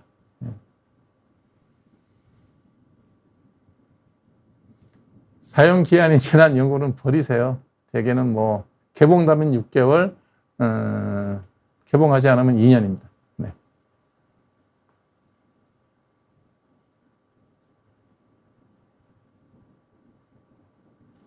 네. 알로에는 피부에 도움이 안 되나요? 뭐 써서 마음에 드시면 쓰는데 화장품을 갖고 여러분들의 피부에 어떤 변화가 있을 거다 이렇게는 생각하지 않는 게 좋습니다. 근데 이제 수건을 개인 수건을 쓰는 건 좋은데 세탁기에 그냥 돌리면 비슷해지죠. 그래서 수건은 저는 뭐 개인적으로 삶는 게 좋다라고 생각을 합니다. 네. 고혈압, 당뇨 3년차, 손발바닥이 가렵다. 피부에 병변 없이 손발바닥만 가렵다면 당뇨랑 연관이 있을 가능성이 많습니다. 네. 손발바닥만 피부에 아무런 발진 없이 가렵다 그러면 당뇨와 연관이 있을 수 있어요.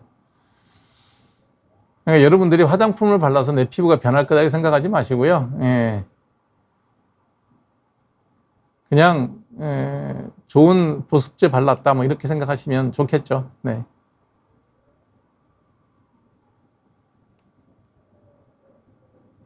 저는 60대인데 팔이고 다리고 까만 점이 하나 생기는데 참.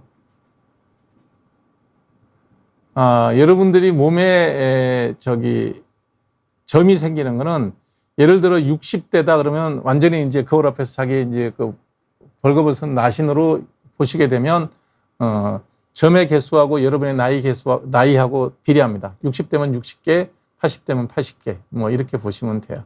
네.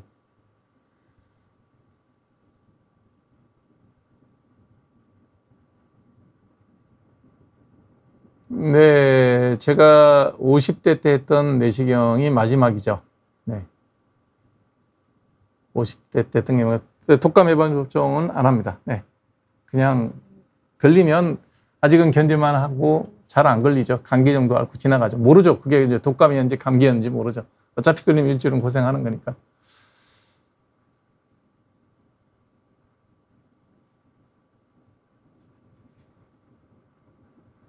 밴드 알러지가 있는 경우에요. 왕구이님이 올리신 글의 내용은 밴드 접착제에 대해서 알러지가 있는 경우에요. 그래서 접착제는 안 쓰시는 게 좋아요. 반창고든 밴드든. 네.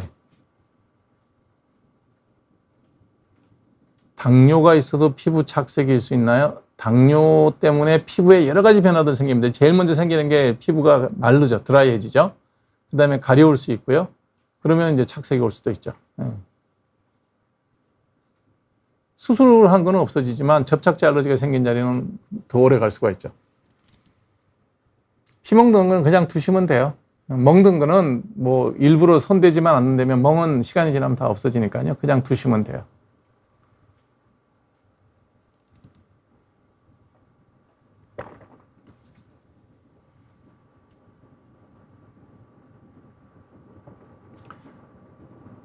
다음 또 어떤 질문이 있죠?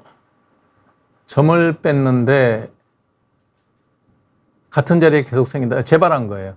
재발한 거니까 다시 빼면 됩니다. 그래서 점이 깊을 때는 여러 번 해야 돼요. 여러 번. 점이 아주 뿌리가 깊을 때는 반복적으로 여러 번 해야 되고요. 직경이 3mm가 넘는데 계속 재발된다. 그러면 수술적인 방법으로 도려내는 게 나아요. 발진이 생기는 원인은 수십 가지거든요. 그러니까 여름에만 발진이 생긴다. 이것만 갖고는 뭔지 알 수가 없어요. 발진 원인 중에 가장 여름에 많은 거 요즘 임상에 제일 많이 본 게 벌레 알러지예요. 벌레 물린 거. 그러니까 뭔지는 알 수가 없어요. 예.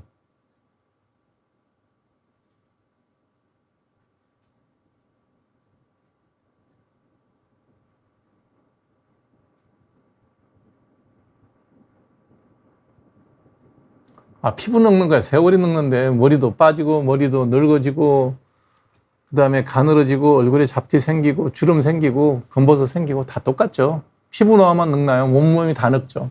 예. 예, DPCP에 반응 좋은 분들은 아주 정말 드라마틱하게 좋아지는 경우가 있어요. 예. 디페리는 목에는 안 바르시는 게 좋을 것 같아요. 예, 목에는. 예. 얼굴에 피지가 많이 나오는 모공이 넓은 데만 쓰시기 바랍니다. 얼굴도 힘들다. 그러면 양을 줄여서 써보시고요. 그 다음에 이틀에 한 번 발라보시고요. 그래도 문제가 된다. 그러면 디페린 못 쓰시는 분도 있어요. 이게 이제 여드름 나는 분들이 대개는 지루성 피부염이 동반되는 경우가 왕왕 있어요. 그래서 지루성 피부염 때문에 그런 건지 디페린의 자극 증상인지를 일단 감별은 해봐야 되고요. 그 다음에 양을 줄여서 썼는데도 계속 문제가 된다 그러면 포기하시고 그냥 그보다 좀 자극이 적은 양, 크레오신 정도 쓰시는 게 나을 겁니다. 네.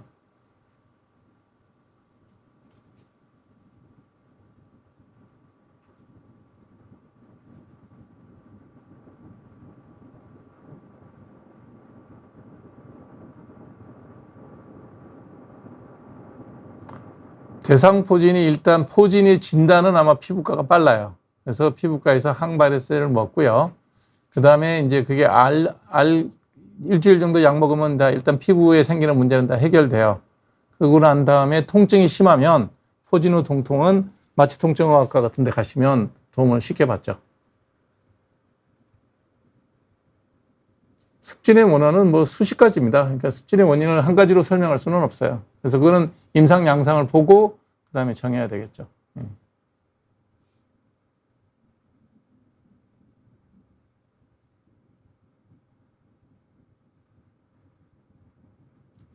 응급실에서 척추가 부러졌는데 나가라 그럴 수는 없을 텐데 목 척추가 부러지면 초응급실 응급을 해야 되는데 봐야 되겠죠. 오늘 신문에서 제가 본 내용인데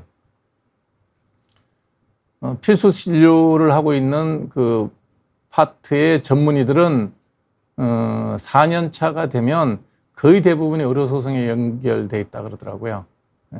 그 정도로 근무 환경이 나쁘다고는 하는데 그래도 척추가 부러졌다 그러면 그거는 갈비뼈는 뭐 그렇게 심각한 건 아니지만 척추가 부러졌다 그러면 이거는 어떤 식으로든지 환자를 그냥 가라 그러진 않을 겁니다. 다른 병원이랑 의뢰인지를 해서 병실이 없으면 그걸로 옮기겠죠.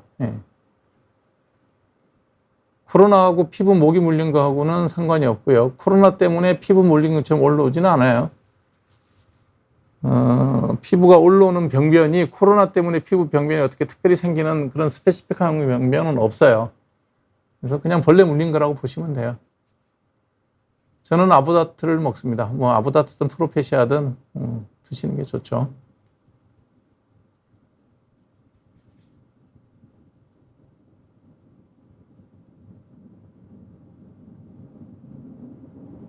피부과 의사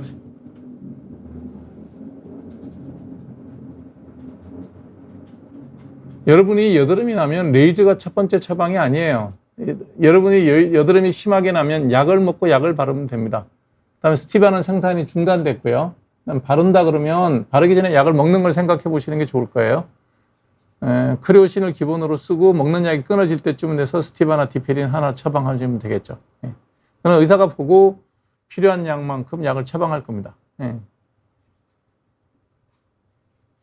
당뇨로 인한 피부 드라이니스가 바르는 약으로는 잘 해결이 안 돼요. 당뇨 컨트롤이 잘 돼야 되고요. 그 다음에 많이 이제 건조한 거는 보습제를 강한 걸 써야 되겠죠. 전문의 상급병원이 가능할까요? 뭐 돈 들어가면 다 되죠.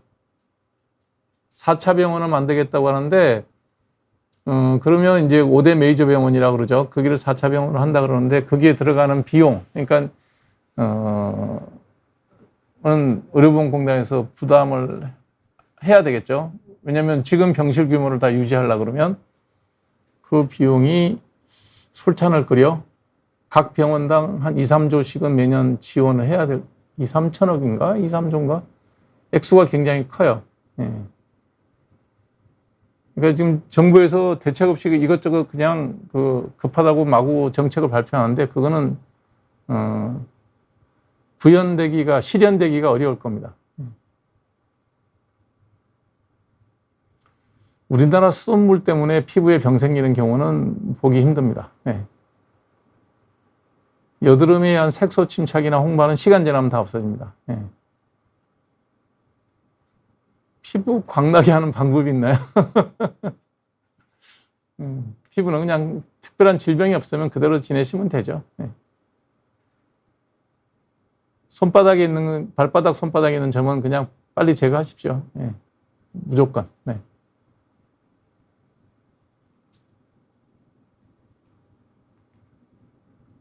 디페린 사용 부위와 상관없이 붉어졌다 그러면 습진이 생긴 거겠죠. 지루성 피부염이나 이런 게 가능성이 많겠죠. 네. 프로토픽을 처음 사용하는 분이 가려워하는 경우도 있어요. 그냥 오래 갈 거 아니면 그냥 스테로이드 락티케어 정도 쓰시면 좋아요.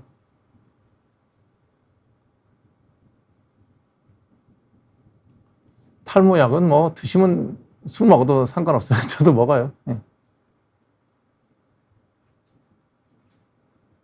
약 바르는 게 제일 좋아요. 모기 물렸을 때는 그냥 스테로이드 바르시면 됩니다. 네.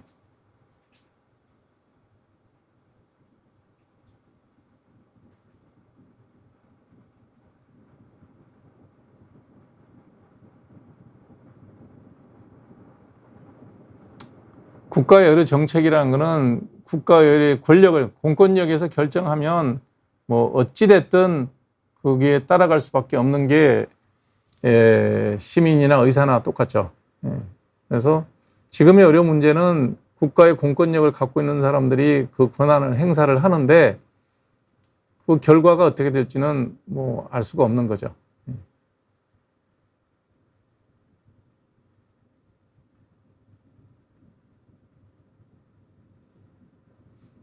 그 결과는 아무도 알 수가 없어요.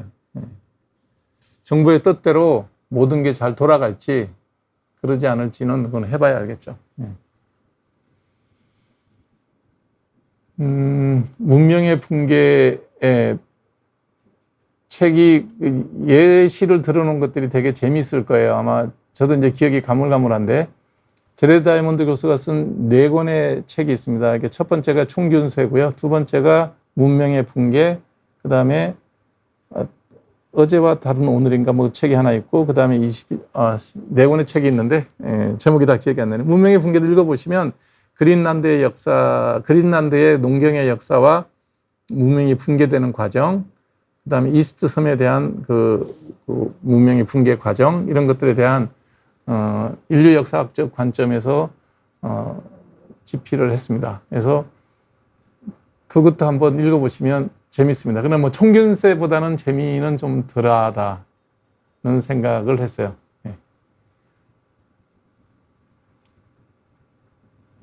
골프는 배울 수 있으면 일찍 배우십시오. 왜냐하면 나이 들어서 배워보니까 안 되더라고요. 모든 운동이 다 매한가지긴 하겠지만 특히 굉장히 감각을 요하는 운동이고, 그거를 제가 이제 골프를 열심히 공부를 해보고 느낀 거예요. 나이 들어서 머리로 배우는 골프는 한계가 있다.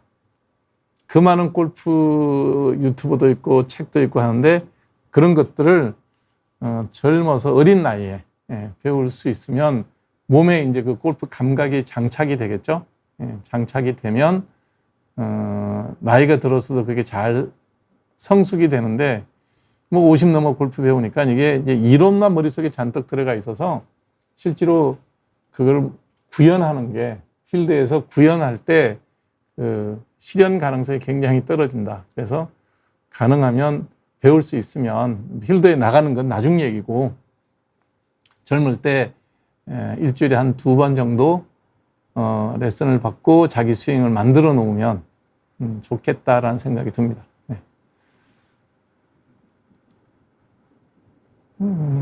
손바닥에 무조건 손발바닥에 마찰이 생기는 거는 무조건 없애는 게 좋습니다. 서둘러 분초를 다투는 일은 아니고요. 연간을 두고 이제 없애는 게 좋겠죠. 디페린은 일단 중단해 보세요. 피부에 뭐 발진이 생겼을 때 디페린 바르면 자극이 있을 거고요. 붉은기 있을 때 데스오연 정도, 길지 않은 시간 5일 정도는 쓰셔도 좋습니다. 그러면 되게 가라앉을 거예요. 원인을 찾아야죠. 지루성 피부염 때문에 생긴 건지 디페린 때문에 생긴 건지. 디페린 때문에 생겼다면 다시 쓰면 또 생길 거고요. 발랐는데 괜찮다 그러면 아마 지루성 피부염이었겠죠. 일찍 배운 게 잘합니다. 일찍 배운 친구들이 잘 치더라고요. 젊은 사람들, 20대, 30대 골프 친 분들이 나이 들어서도 잘 치더라고요. 예. 안과에서 보톡스를 한다고요? 예, 뭐 누구든지. 예. 보톡스는 피부에 얼굴 피부 밑에 있는 안면 근육에 대한 기본적인 구조만 이해하면 누구든지 놓을 수 있습니다. 예.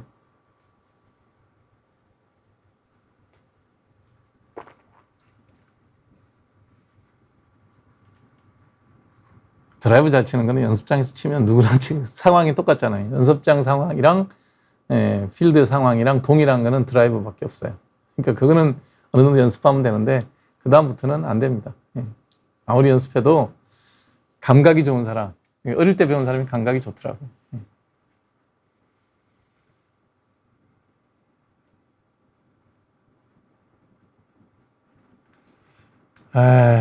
음식 못 버리죠. 남자들은, 우리나라 남자들은 또 그래요. 술도 못 버립니다.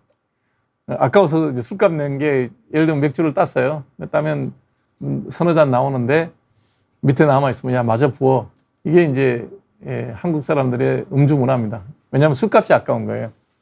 음식값도 아깝고 음식도 재료 준비하시는 주부님들 같은 경우에는 다 억지로 먹죠. 그래서 적게 하는 게 좋다. 양은 줄이는 게 좋다. 술은 먹을 만큼만 시키는 게 낫다.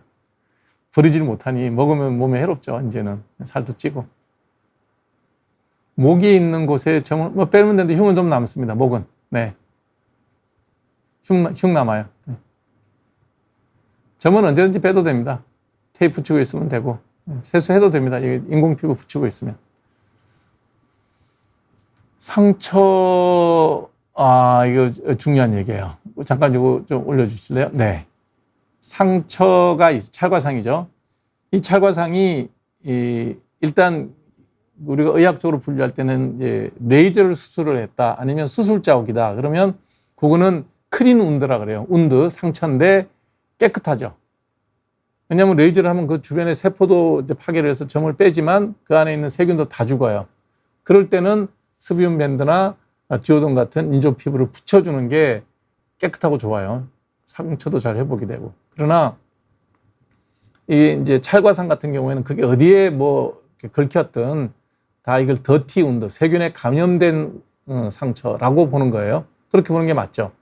아무리 깨끗하다고 하지만 다 세균이 있으니까. 그래서 그런 찰과상을 입었을 때 일단 흐르는 물에 깨끗이 씻어야 됩니다. 아파도, 따갑고 아파도 수돗물 세게 틀어놓고 깨끗이 씻어야 돼요. 깨끗하게 씻고 난 다음에 그다음에 이제 뭐 거즈 같은 걸로 이제 물기를 제거하고 그다음에 베아로반, 뮤페로신 제제, 항생제 연고를 바르고 스비움 밴드를 붙이는 게 아니고 그냥 외상 거즈가 있어요. 통풍이 되고 진물이 나오는 걸 흡수하는 그런 쪽에 밴드를 붙여주는 게 좋습니다. 이거를 밀봉하는 스비움 밴드 같이 완전히 상처를 막아버리는 밴드를 붙이면 안에서 세균이 있다면 세균이 있다고 보는 거거든요. 왜냐하면 찰과상이니까 세균이 오염된 곳에 상처를 받았기 때문에. 그래서 흐르는 물에 씻고 물기를 제거한 다음에 연고 바르고 스비움 밴드가 아닌 외상 거즈 같은 거로 붙여주는 게 좋아요. 네.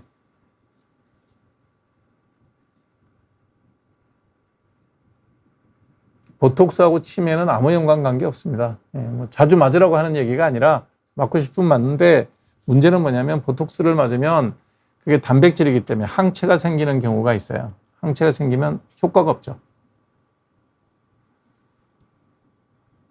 공대 3학년의 타이거 우즈가 되겠다. 어렵지 않을까요? 공대 3학년. 그전에 뭐 골프를 쭉 했다 그러면 모르겠지만 공대학 3학년이면 22, 하나, 둘. 잘 치기는 하겠지만 프로가 되기는 좀 늦은 나이죠.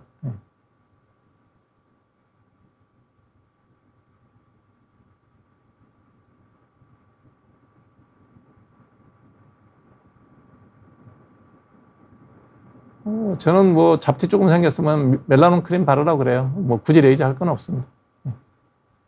전 빼도 상관없습니다. 계절에 상관없고요. 당뇨 있는 분들은 가려움증이 되게 심해요. 그래서 혈당 조절을 잘 하셔야 됩니다. 혈당 조절이 안 되면 가려움증도 심해지고 피부 건조증도 심해지고 그래요. 그래서 당뇨 가려움증은 혈당 조절이 안 되면 피부과적인 방법으로 치료하기 되게 어려워요. 예. 입술 색소 침착 특별한 약 없습니다. 예. 포비돈하고 소독용 에탄올, 일단 이제 우리 외과 스크럽을 할 때는 이제 외과 선생님들, 우리도 뭐 인터넷 레지던트 할 때는 다 이제 수술방에 들어가야 되니까 일단 그냥 비누로 솔이 있습니다. 여러분들 주방에 쓰는 솔보다 좀 더 거칠다는 느낌이 들어요. 그래서 손톱 밑에까지 그냥 그 비누질해서 몇 번을 씻어야 됩니다. 그러고 난 다음에 이제 포비돈으로 이제 다 닦죠. 그러고 난 다음에 맨 마지막에 이제 소독용 에탄올을 닦고 장갑을 끼는 거예요. 전부 뭐 세균을 죽이는 거죠. 예, 순서대로 하는 겁니다. 엄청나게 자극이 심해요. 그래서 외과 선생님들 수술 많이 하는 분들 손 보면 손이 정말 주부 습진 대부분 다 있어요. 예. 워낙 스크럽을 많이 해야 되기 때문에. 과산화수소수랑 투명 빨간 소독약? 투명 빨간 소독약 이런 게 뭔지 모르겠네요. 예. 일반적으로 아까 찰과상이 있다 그러면 뭐 과산화수소로 소독해도 좋고요.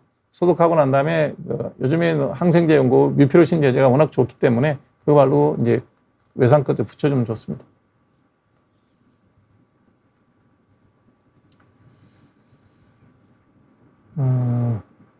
그렇죠. 넘어져서 무릎이 피나거나 뒤꿈치 까졌을 때 그때 해야 될 거예요. 일단 무조건 흐르는 물에 씻어야 돼요. 그리고 이물질이 절대로 피부에 남아 있으면 안 돼요. 예를 들어 뭐 흙이 박혀 있다든지, 아스팔트에서 무너지고 나면 아스팔트 까만 것들이 피부에 박혀 있으니까 아프니까 사람들이 안 닦아요. 그러면 안 돼요. 흐르는 물에서 정말 싹 다 이렇게 들어있는 까만 알갱이 같은 것들은 다 제거를 해줘야 돼. 안 그러면 그게 나중에 아물고 나면 다 문신으로 변해버려요. 되게 보기 흉해요. 그래서 철두철미하게 이물질이 남아있지 않게끔 흐르는 물에 씻어야 된다. 잊어버리시면 안 돼요. 그러고 난 다음에 뭐 과산화수소를 써도 좋고 안 써도 좋고요. 뮤피로신 있으면 쓰시면, 뮤피로신이 워낙 강력한 항생 물질이라서 바르는 걸로서는 가장 좋습니다. 네.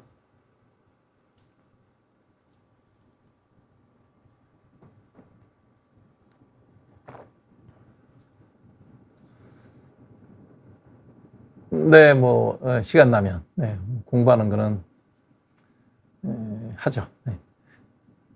늘지 않아요, 수준이.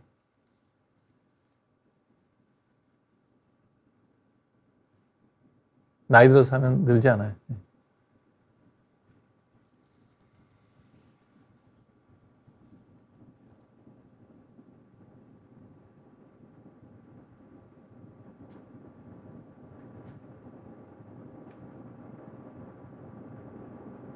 찰과상이 아니고 이건 되게 깊은 상처였을 거예요. 우리가 말하는 찰과상이라는 거는 표피가 날아가고 진피의 상부가 조금 날아간 것까지를 찰과상이라고 그래요.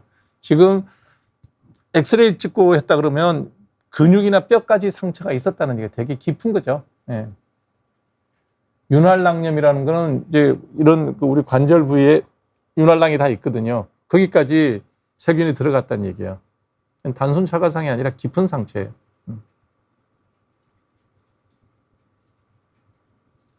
아크리프가 $700라고요? 얼마예요, 우리나라 돈으로? 10만 원? 700, 7천, 7만. 10만 원, 100만 원 아니죠. $700면 700, 7천, 7만, 70만 원. 거의 100만 원 돈이라고요? 에이, 그럴 리가 있나요? 아무리 약값이 비싸도. 네, 95만 9천 원. 양이 되게 클 수는 있겠죠. 왜냐하면 주로 이제 가슴이나 등에 나는 여드름에 저걸 쓰기 때문에. 그래도 100만 원 돈이면 너무 많죠. 바르지 않은 자리에서 문제 생기지는 않습니다. 디페린이 발랐던 자리에 생긴다면 디페린 일단 의심을 해봐야 되는 거고요. 턱이랑 인중 쪽에 생겼다 그러면 지루성 피부염의 가능성도 있죠. 그럼 뭐 한 번만 진찰 받으면 피부과 선생님들 보면 금방 알아요. 발라서 생긴 건지 지루성 피부염이 생긴 건지.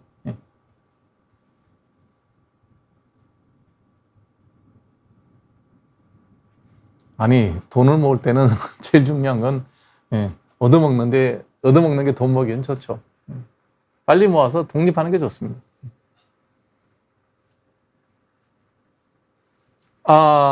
네, 이제 약 다 끊었습니다. 체중이 이제 84kg로 이제 조정이 됐고요. 예.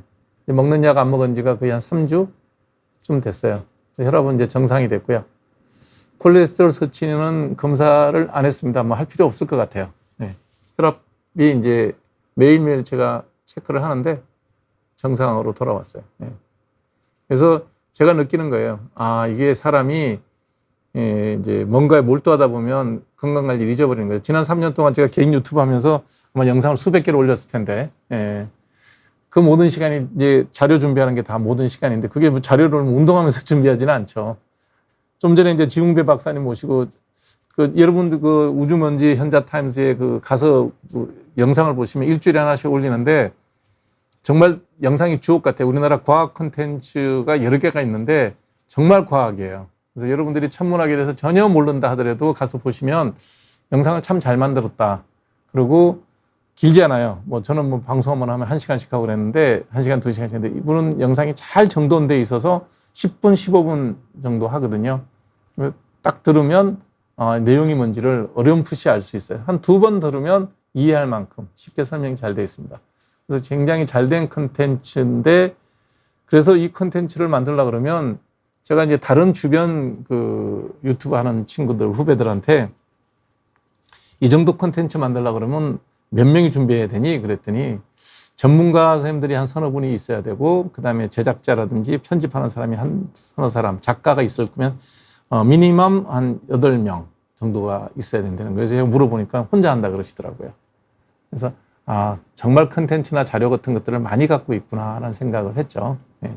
근데 저는 이제 뭐 제 전공과 상관없는 비전공 분야에서 자료를 준비하다 보니까 하나하나 내가 다 준비하니까 일주일에 방송 2번 내지 3번 하려 그러면 뭐 하여튼 진료 끝나면 그냥 컴퓨터 앞에 앉아 있어야 돼요.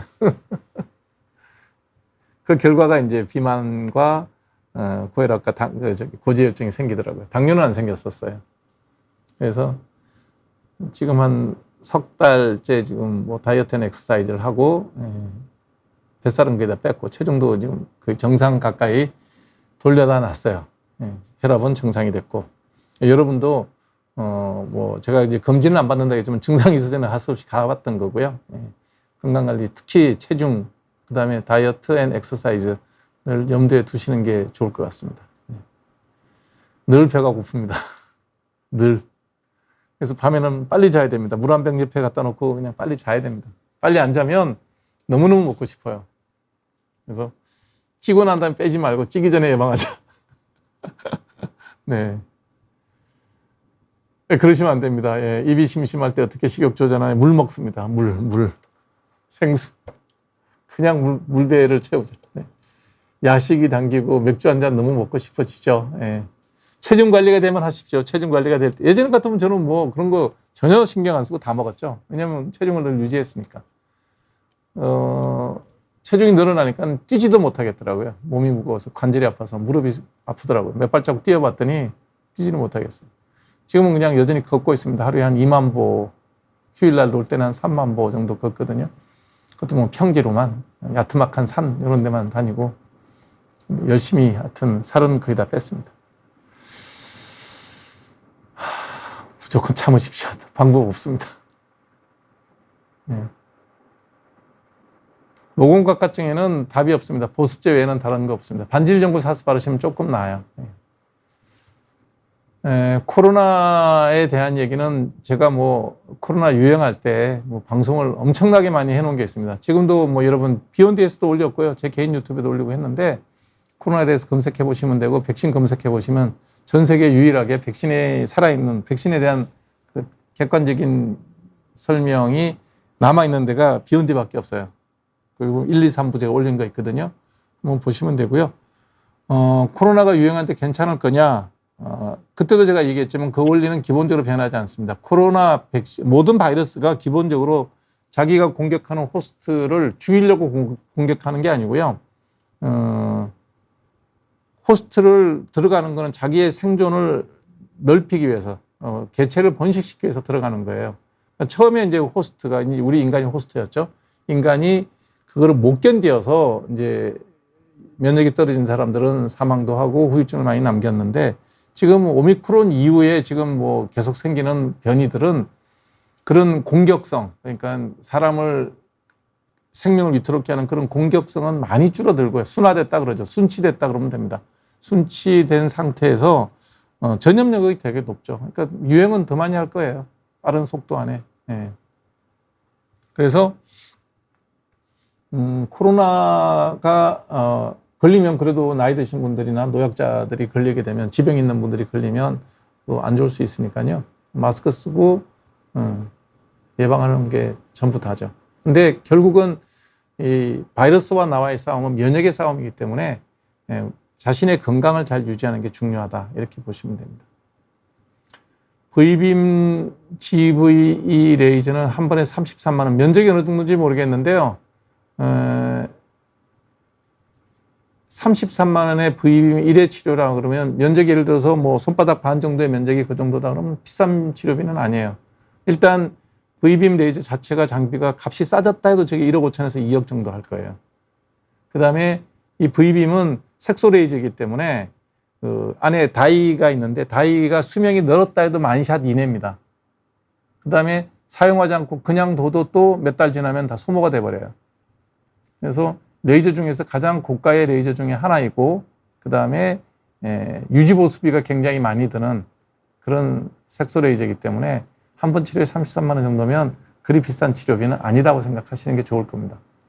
다른 뭐 레이저는 그보다 이제 예를 들면 CO2 레이저 같은 거는 뭐 싸잖아요. 10,000원이잖아요. 10,000원, 20,000원이니까. 그거는 그게 다르죠. 예.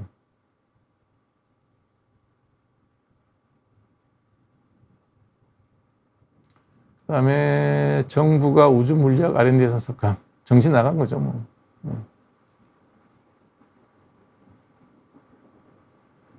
기초과학에 대한 정부의 투자라는 거는 그거는 뭐 삭감의 예산을 되게 많이 줬는데 깎는 건 모르겠는데 지금 주는 것도 그렇게 충분하지 않은데 깎을 만한 일은 없죠. 그게 제대로 집행되는지 감사할 필요는 있겠지만 그렇다고 해서 일괄적으로 예산을 삭감하는 건다. 이거는 옳지 않죠. 그러니까 여름 됐다고 피부가 가렵지는 않아요. 원인은 보려고 그러면 진단을 해보셔야 됩니다. 예. 다이어트는 무조건 적게 먹는 거예요. 무조건. 예를 들어 밥 한 공기 먹었던 거 반 공기 정도 먹고 밥알수 세가면서 먹는 거죠. 뭐. 운동은 그냥 걷는 거예요. 그거 외에는 할 수 있는 게 없더라고요. 아파서. 다리가 아파서 못 하겠더라고요.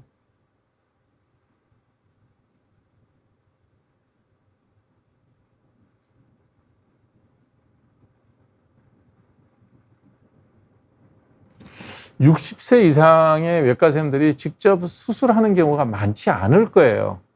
뭐 65세 이상이죠. 그러니까 대학 교수님들 63세가 이제 교수님들 은퇴하시거든요. 은퇴하시고 난 다음에도 수술을 하시는 경우는 많이 있는데 그렇게 많이 오래 하는 수술 이런 거는 잘 못한다고 보시는 게 맞을 거예요.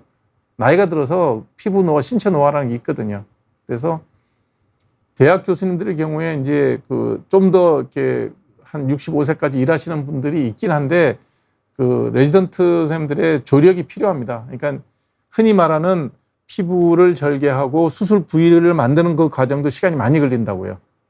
수술 부위를 이렇게 확보하려고 그러면 그때까지의 기간은 앞서서 레지던트나 펠로우 선생님들이 하고 그 다음에 마치고 난 다음에 수술 필드만 수술을 하시는 거 또 뒷마무리는 다른 선생님들이 도와주고 이런 형태가 아니라면 똑같은 수술을 예를 들어 8시간짜리 외과 같으면 4시간 내지 8시간 수술을 하는데 4시간 수술을 혼자서 해야 된다. 60대한테 맡기기는 좀 그렇죠. 체력이 힘듭니다. 예. 의대 교사 63세일 거예요, 만으로. 예. 제가 알기로는 그렇게 알고 있는데. 예.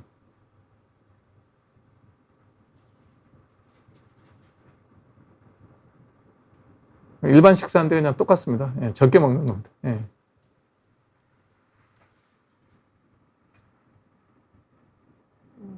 이 얘기 당연히 이 얘기를 하세요. 저는 뭐 정치 문제든 종교 문제든 뭐 정치는 얘기하지 마라 종교는 얘기하자고 무슨 얘기하겠어요. 예.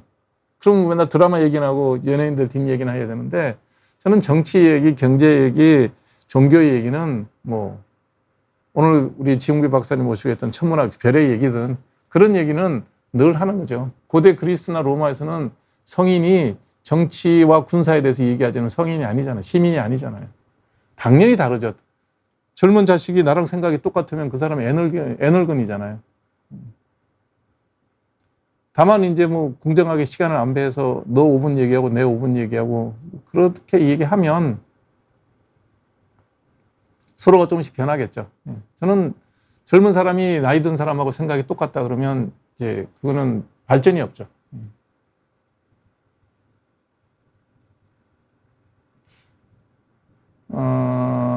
나이는 숫자에 불과해요. 20살에 20대 후반에 대학 가는 거는 그냥 그런 공부할 나이에 가신 거죠. 60이 돼서 공부를 해보면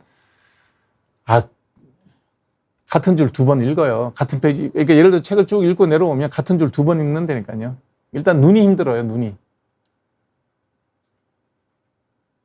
힘드니 뭐 어떻게 정보가 습득이 눈으로 정보가 들어와야 되는데. 그래서 나이가 들어서 하는 공부라는 거는 그냥 재미로 하는 거지 그걸로 해서 뭘 하기는 힘들죠. 피부과에 대한 새로운 정보 같은 경우도 책 읽기, 저널 읽기가 되게 힘들어요. 그래서 임상에 대한 데이터는 읽지만 그 기초 연구에 대한 얘기들은 읽기가 되게 힘들어요. 결과만 보는 거죠. 결론, 컨클루전 요 챕터만 읽는 거죠. 실크론지가 뭔지 모르겠는데 아마 스테로이드 같은데요. 스테로이드를 바르고 나면 피부가 희어집니다. 일시적이긴 한데 오래 바르면 피부 위축이 오니까 오래 쓰지는 마십시오. 털을 밀거나 뽑으면 굵어지나요? 아니요, 전혀 상관없습니다. 성분이 스테로이드 맞죠, 실크론지가? 네.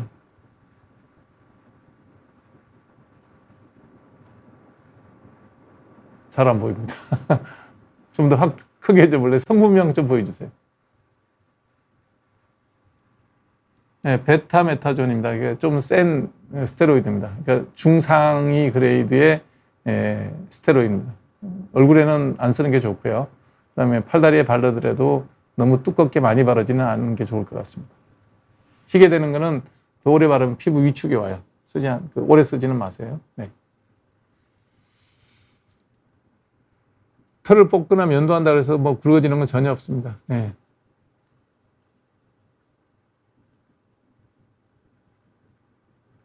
흑자를 제거하는데 리판레이저 100만 원을 넘게 내셨다는 얘기는 흑자가 뭐 100개 이상 있었다는 얘기 아니겠어요? 한두 개를 제거하고 100만 원을 받지는 않았겠죠. 네.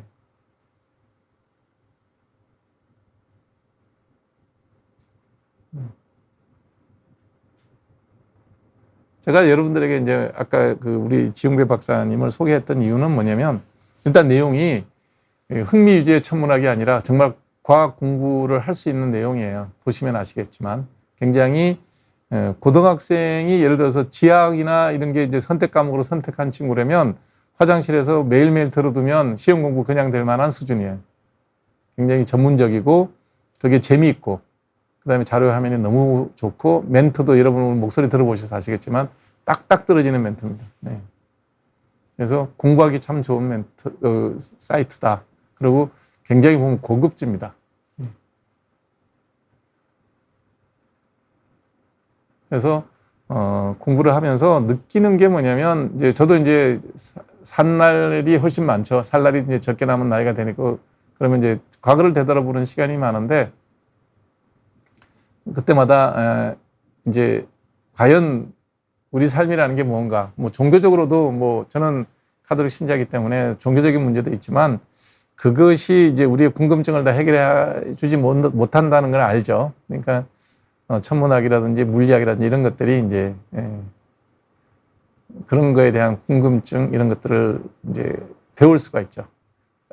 다 알 수는 없죠. 우리 같은 비전공자가 알 수는 없지만 다행히 저런 좋은 과학 커뮤니케이터가 있어서 우리에게 정보를 주니까 짧은 시간 안에 좋은 정보를 손쉽게 접할 수 있다. 그리고 시청각 교육이 너무나 잘 돼 있는 그런 내용들이기 때문에 아까는 이제 여러분들에게 내가 이제 뭐 이렇게 쑥 지나가듯이 물어봤어요. 이제 물어봤는데 다음번에 이제 지 박사님 모시면 자세하게 스텝 바이 스텝으로 이제 여러분들이 그냥 한 달에 한 번, 두 달에 한 번 지 박사님이 하는 강의만 쭉 따라 들으셔도 여러분들이 보는 어떤 그 신문이나 언론에 노출되는 그런 정보들이 이 얘기 저 얘기구나라는 그런 거를 아실 수가 있을 거예요. 되게 잘 만들어진 과학 커뮤니케이션입니다. 가서 한번 시간 나실 때 보시면 네, 그런 얘기들이 쭉 나옵니다. 그리고 여러분들이 이제 그걸 보시면 머릿속에 상상할 수 있는 우주에 대한 생각들. 그러면서 우리 이제 삶의 생각의 폭이 조금 더 넓어지지 않을까? 뭐 이제 그런 생각이 듭니다. 임영환 쌤이나 뭐 지웅배 박사님이나 다 제가 개인적으로 자주 보는 유튜버들이라서 여러분들에게 소개해 드리는 거예요. 아, 눈밑 지방 재배치요? 이제 홍 박사님하고 저하고 차이가 그거예요. 저는 무서워서 수술 받는 게 싫어요. 수술 받는 게 무서운 사람이에요. 그래서 용감하고 뭐 그래서 금진을 안 받거나 그러는 게 아니라 그 뒤에 벌어질 수술이라는 상황이 예정된다면 저는 아마 지내 말라 죽을 스타일이에요. 그래서 그냥 지금까지 잘 큰 병 없이 살아온 게 다행이다. 그리고 유지할 수 있는 데까지는 잘 유지하고 뭐 하나님이 주신 생명만큼 그게 언제인지 모르겠지만 그게 길어지면 좋죠. 하지만 이제 수술 때 눕는 일은 저는 눈밑 지방 제거술도 두려운 사람입니다. 안 하는 거죠. 그래서 겐타마이신 연고를 바른다고 해서 뭐 특별히 좋아지는 건 없습니다. 항생제 연고를 쓰신다 그러면 아까 얘기했던 뮤피로신 제제, 옛날에 이제 박트로반이라고 그랬고 지금 베아로반이라고 이름이 바뀌었죠. 네, 뮤피로신 제제 쓰는 게 제일 효과가 좋습니다.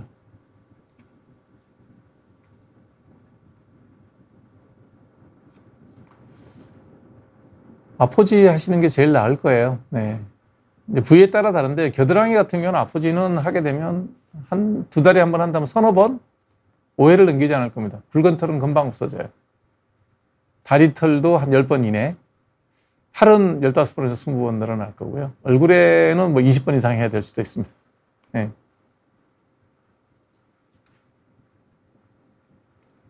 하이드로콜티존이 이제 스테로이드의 가장 기본적인 겁니다. 네. 그래서 0.5%에서 1% 정도는 굉장히 안전하기 때문에 미국 같은 경우도 드럭스토어에서 살 수가 있죠. 처방 없이. 네.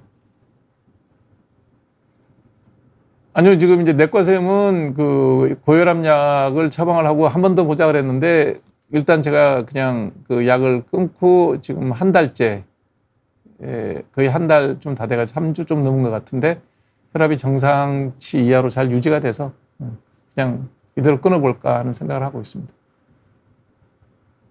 백반증으로 인해 얼룩진 피부에는 멜라논 크림 효과 없어요. 멜라논 크림은 검버섯이나 기미, 잡티, 그다음에 뭐 주근깨 이런 데 쓰는 미백 연고죠. 백반증이 있는 거에 맞춰주는 그런 연고는 아니에요.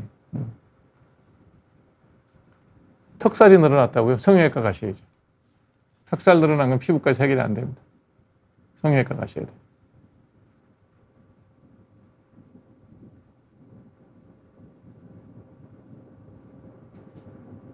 김경수 전 지사의 복권이 어떻게 생각하냐? 정치적인 얘기를 뭐 저한테 묻는다면 저는 대통령의 사면권에 대해서 반대하는 사람입니다. 이게 이제 옛날에 황제들이나 왕이 갖고 있던 권한을 우리나라 대통령제에서 갖고 있는데 저는 사면 복권에 대해서는 사법부의 판단을 따르는 게 원칙이고 대통령의 임의로 이렇게 사면 복권을 하는 것이 옳은 일이냐? 뭐 상권 분립 원칙에도 어긋나고 대부분의 이제 유럽 국가에서는 선진 민주국에서는 거의 없죠. 사면 복권이 거의 없습니다. 대통령제가 있는 우리나라와 미국 정도에만 있죠. 미국도 뻔뻔한 대통령은 뭐 임기 말에 자기 동생 사면하고 나가는 사람도 있죠. 그런 거는 그러면 진정한 민주국가는 아니죠. 우리가 지금 뭐 형식적인 민주주의를 갖추고 있지만 우리가 진정하게 모든 제도까지가 민주주의라고 얘기하기엔 아직 우리는 갈 길이 더 멀죠. 그런 의미에서 뭐 김경수 전 지사 맞죠? 전 지사 맞을 거예요. 김경수 전 지사의 사면이 어떠냐? 저는 뭐 그분의 사면의 문제를 삼는 게 아니라 모든 사면에 대해서 사면 복권에 대해서는 기본적으로는 잘못됐다라고 생각하는 사람이에요. 그러면 사법부의 존재 가치가 이제 없죠.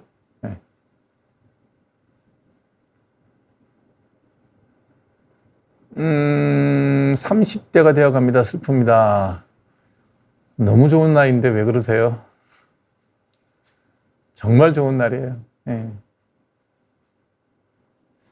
제가 나이 든 사람하고 젊은 사람하고 무슨 얘기를 할 때 절대로 나이 든 사람이 이길 수가 없다는 이유가 뭐냐면 세월이라는 시간, 그 시간이란 변수는 절대로 이길 수가 없어요. 예. 젊은 사람이 무조건 오른 겁니다. 이렇게 극단적으로 표현하는 게 뭐 또 그럴 수 있긴 하겠지만 젊은 사람의 선택이 그것이 미래죠. 예. 우리 같은 사람이 선택해봐야 그거 얼마나 되겠습니까? 60 넘은 사람이 선택하는 게 국가의 미래가 될 수는 없죠. 지금 30대, 40대가 선택하는 게 대한민국의 미래의 모습이죠.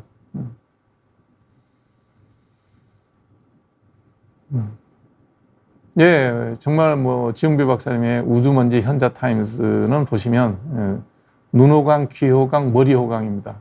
정말 여러분들이 그냥 꾸준히 이제 잘 모르는 부분 한 번 더 듣고 그 다음에 사이사이에 설명을 좀 길게 해놓은 부분이 있으면 유튜브 한번 되게 다른 그 구글링에서 검색해 보시고 그러면 용어 같은 것도 금방금방 알아들을 수 있게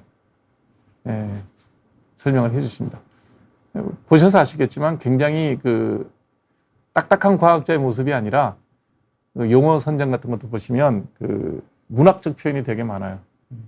그래서 과학을 이렇게 재밌게 설명을 하는 분도 있다. 근데 그 정보 내용은 보면 되게 어려운 내용들도 많고 최신 의학 천문학 저널에 나오는 것들도 설명을 쉽게 잘 해주십니다. 한번 꼭 들어가서 보시기 바랍니다. 레티놀 크림은 그냥 화장품이에요. 화장품. 예.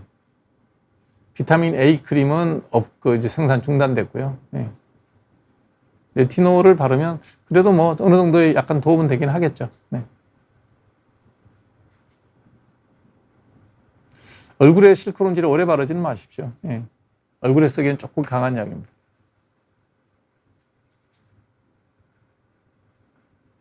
자폐아 3세를 키우고 있는데 잠깐만요. 예. 긁죠. 예. 긁기 전에 약 발라야죠. 그래서 벌레가 물렸을 때는 스테로이드, 상처가 생겼을 때는 뮤피로신 제제 연고, 항생제 연고. 그리고 빨리 이제 약간 뭘 보호할 수 있는, 그 부위를 보호할 수 있는 테이프를 쓰는 게 좋을 겁니다. 그래서 저는 주사도 잘 안 넣죠. 뭐 보톡스를 원하시는 분은 해드리긴 하는데 웬만하면 좀 참아보시라 그래요. 예. 기미가 있으면 멜라닌 크림 쓰시면 제일 좋습니다. 가까운 그 피부과 가셔가지고요. 일단 멜라닌 크림 좀 처방을 부탁을 하고 그래서 약을 잘 바르시면 밤에 한 번씩 기초 화장하고 난 다음에 기미 부위에 너무 많이는 쓰지 마시고요. 멜라닌 크림 같은 경우에는 광대뼈 같으면 쌀알 크기 2개 그 정도 해서 마사지해서 잘 발라주시면 색깔은 많이 흐려집니다. 제임스 웹은 우리가 가지려고 그러면 어렵습니다. 우리가 제임스 웹 같은 거를 가지는 것은 불가능하다고 보시면 됩니다. 우리나라의 국가 경제의 규모가 지금보다 한 20배 정도 커지면 가능하거든요. 결국은 돈의 문제인데 제가 이제 뭐 돈 얘기를 그냥 너무 쉽게 하니까 의사가 돈 얘기만 한다 그러는데 돈의 문제예요. 우리가 제임스 웹 망원경 같은 거를 못 만들지는 않을 거예요. 우리나라가 만들겠다고 생각을 하면 제가 알기로 20억 불인가 들어갔거든요, 저게. 그러면 우리가 저런 거를 만드는데 당장 돈 되는 일은 절대 아니에요. 그 나라의 과학기술의 수준을 유지하고 그 나라의 그 미래를 설계할 수 있는 젊은 사람들에게 어떤 그 미래 가치를 보여주는 일이지 저게 뭐 돈 되는 일은 절대 아니에요. 그러면 20억 불 가까운 돈을 쏟아부으려고 그러면 우리나라 전체 예산이 얼마쯤 돼야지 그 20억 불이 저 정도는 쓰자 라는 얘기를 하겠냐고요. 예. 천조국인 미국이나 가능한 얘기지 우리 경제력 갖고는 저건 불가능합니다. 할 수 있는 일을 어떻게 할 수 있느냐. 그래서 유럽 같은 경우는 ESA, 유럽 스페이스, 그러니까 유럽 우주국이죠. 유럽 우주국에서는 유럽 전체, EU 전체 나라가 이제 나사 같은 역할을 하는 거예요. 우리가 만일에 우리 아시아권에서 한다 그러면 한국, 일본, 중국이 합치면 제임스 웹 같은 거를 쏘겠죠. 근데 중국이 그런데 협조를 같이 해서 할 수 있는 나라일까? 그게 좀 그렇죠. 예. 그래서 쉽지는 않죠. 그리고 꼭 가질 필요는 없고요. 예를 들면 그 유럽에 있는 CERN에서 유지하고 있는 그 저기 라지 하드론 콜라이드,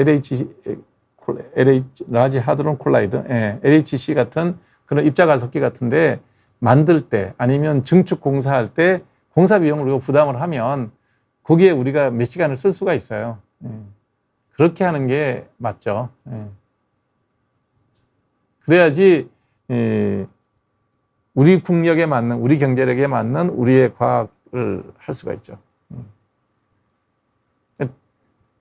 예산이 많은 나라에서 할 때 단독으로 하는 나라는 뭐 안 껴주려고 그럴 거고요. 유럽 항공우주국 같은 경우에는 연합해서 많이 하는 것 같더라고요. 그럴 때 우리가 지분 참여를 하면, 예를 들면 칠레의 고산지대에 그 망원경을 많이 만드는 것 같더라고요. 우주에 쏘기 전에. 그 망원경을 만들 때 우리가 분명 지분이 들어가 있어요. 우리가 이제 우리 천문학자들이 그 시간을 쓸 수가 있죠. 그 다음에 지금 ITER이라고 하는 핵융합 발전을 하고 있는데 그 연구로, 핵융합 연구로를 만드는데 우리 지분이 거기에 꽤 많이 10분의 1 정도 들어가 있어요. 그래서 그러면 우리가 거기에 대해서 이제 그 연구로를 실용 연구로, 연구 목적의 실용로예요. 가동할 거예요. 그런데 우리 지분이 있으니까 우리가 쓸 수가 있고, 그런 식으로 우리가 할 수 있는 게 현실적이다라는 생각이 들어요. 10km, 연세가 어떻게 되나요? 박지선 씨가 10km를 달리게 한다는 얘기는 시간당 5km, 보통 우리가 뛰면 시간당 10km 뛸 수 있어요. 하루에 1시간에서 1시간 반 정도 뛴다는 얘기거든요. 그래서 체중이 정상이고 그러면 뭐 그 정도는 별 무리가 없는데 무릎에 무리가 가지 않을지 한번 잘 검토해 보시고, 체중이 많이 나가시는 분들은 무릎에 부담을 줄이고, 왜냐하면 무릎을 오래 써야 되기 때문에 부담을 줄일 수 있는 그런 식의 운동을 하는 게 될 거예요. 뭐 몸에 무리가 가지는 않을 겁니다. 매일매일 뛰신 분이라면 아무 문제가 없는데, 저도 뭐 한 40대 중반, 50대 초반까지는 뭐 하루에 8km에서 10km 늘 뛰었죠. 급격히 무너지는 때가 오더라고요, 나이가 들어서. 특히 이제 저는 뭐 유튜브 때문에 완전히 몸을 망가뜨렸던 사람이기 때문에. 무릎이 괜찮은지 한번 체크해 보시고, 괜찮으면 운동하시는 건 좋죠. 아마 역사 스페셜에 나갔던 거는 아마 우리나라 조선 왕들의 사망 원인과 피부 질환에 대한 얘기를 할 때 아마 잠깐 했던 건, 그래서 한 20년 전 얘기 같은데. 네. 실록을 잘 보면 우리나라의 왕들의 사망 원인에 종기 얘기가 굉장히 많이 나오거든요. 그 종기가 뭘 의미하는지 아마 그런 주제를 했던 것 같아요.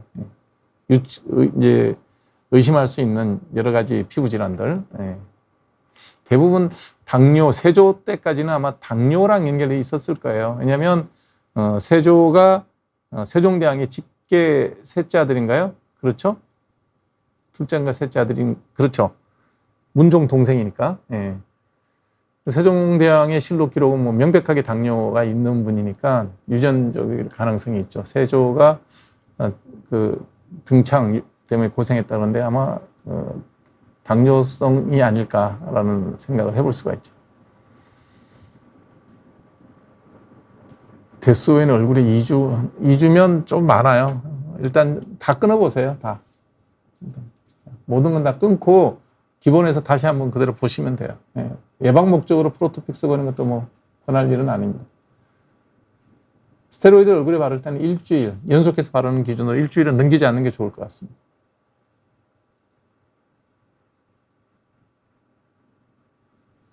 수술 자국 흉터는 수술 받고 피부과 빨리 온다고 해서 큰 도움 되는 건 없어요.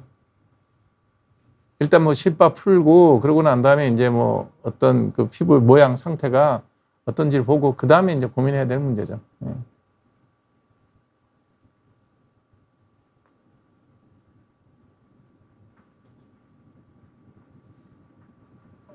코로나가 다 걸리는 건 아니에요.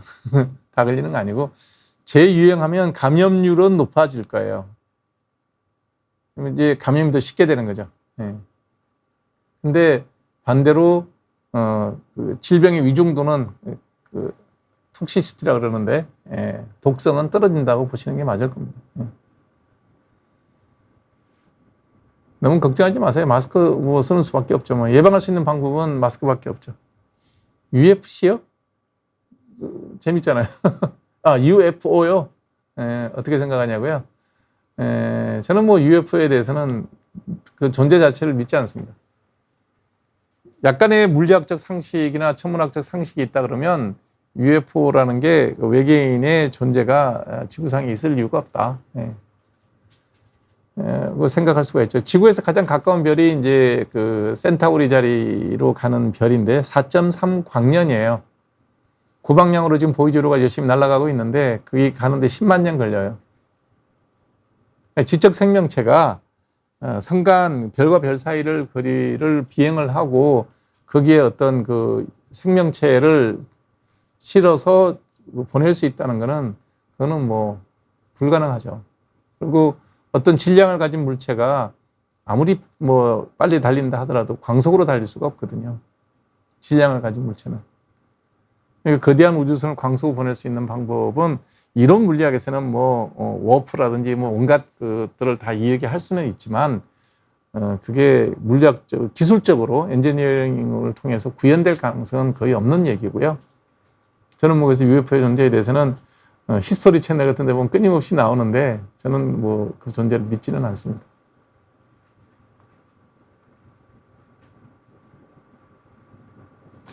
종기의 고약 옛날에 많이 썼죠. 근데 지금은 그보다 더 쉬운 방법이 있잖아요. 항생제 먹고 항생제 바르고 그렇게 치료하면 쉽게 되는데 뭐 그렇게 어렵게 할 이유가 없죠. 예.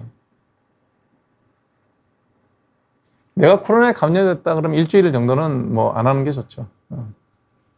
굳이 뭐 걸린 걸 내가 아는데 외부에 나가서 병원을 옮길 이유는 없잖아요. 코가 흐르실 때 어떻게 하면 좋을까요? 코 속이 이제 많이 흘러 있을 수가 있죠. 건조하고 그러면. 그럴 때는 그냥 항생제용구 바르는 게 제일 좋아요.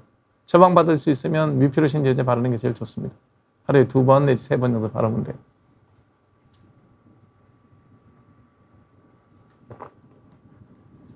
어깨 쪽에 동전 크기에 가려운데 표면에 아무 이상이 없다고요?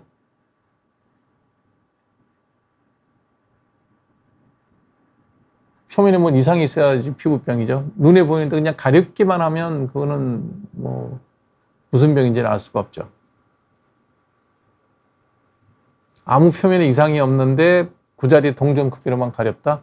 그러면 피부병은 아닐 거예요. 피부병은 특정 부위가 가렵다 그러면 그 부위에 반드시 눈으로 봤을 때 이상한 게 있어야 돼요.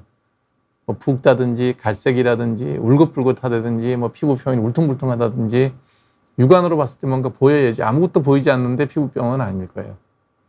조절해 보셔야 정확한 진단은 다시 해봐야 되고요.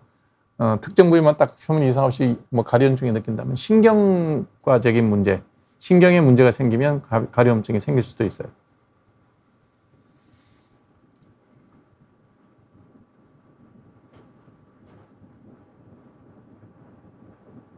면역력의 문제죠. 네. 코로나 바이러스에 대해서 면역력이 있는 사람은 뭐 노출돼도 안 걸립니다. 네.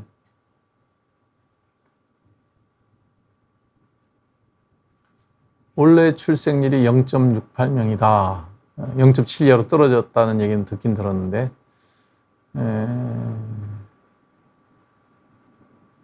정상과 비정상을 논하려고 그러면 출생률 2.0 우리가 뭐 2.0, 3.0이었던 시대에 우리 부모님 세대는 3.0 우리는 아마 2.0 세대일 거예요. 근데 지금 1.0 이하의 젊은 사람들의 세대를 보고 우리가 나이 든 사람의 입장에서 정상이다 비정상이다고 논할 수는 없지 않나라는 게 제 생각입니다. 가임기 여성 그러니까 15세에서 45세 요 때가 가임기죠. 예. 30년 동안 한 2명 정도의 출생이 있으면 우리 사회가 유지되는데 굉장히 좋죠. 국가적으로. 예. 왜냐하면 인구가 늘 이렇게 일정한 수준으로 유지가 되죠. 그러니까 건강한 체형처럼 인구 피라미드가 이렇게 종형으로 유지가 되죠.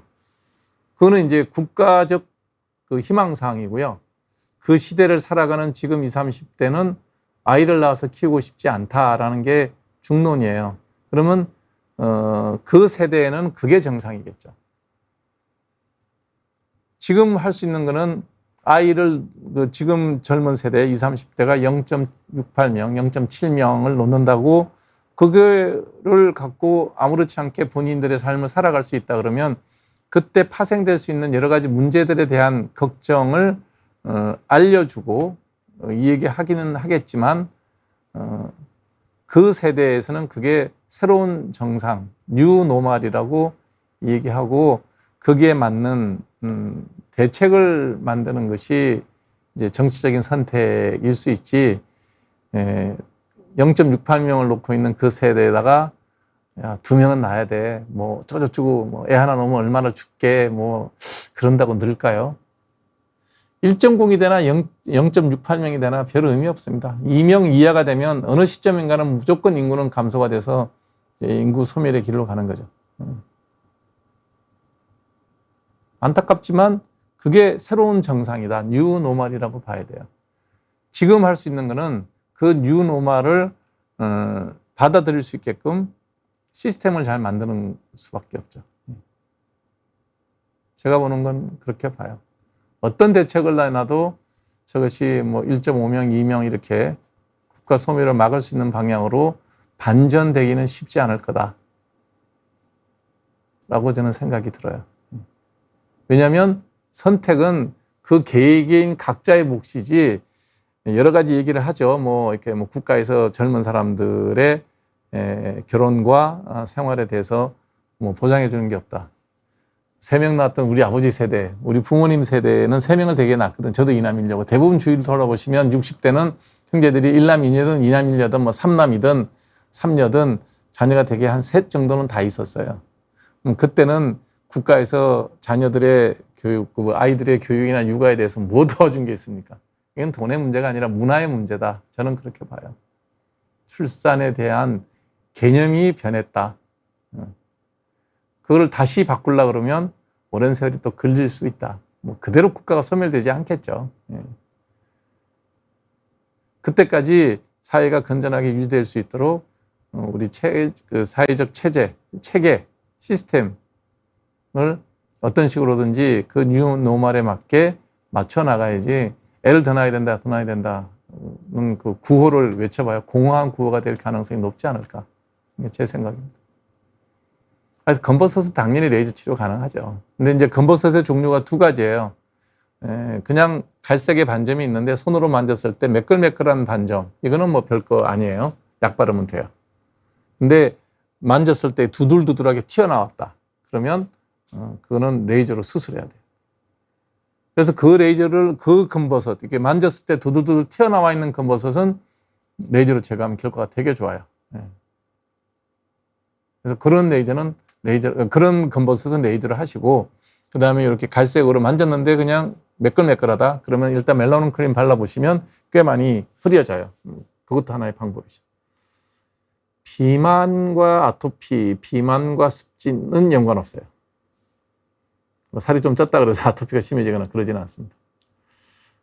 네, 왕구이님 벌써 3시간 됐네요. 네, 가운데 한번 좀 쉬었으니까 뭐 여러분들하고 만나서 이런 얘기하고 또 여러분들에게 좋은 정보 전해드리고 또 좋은 방송 유튜버를 이렇게 여러분들에게 소개할 수 있는 시간이면 굉장히 보람되다는 생각을 합니다.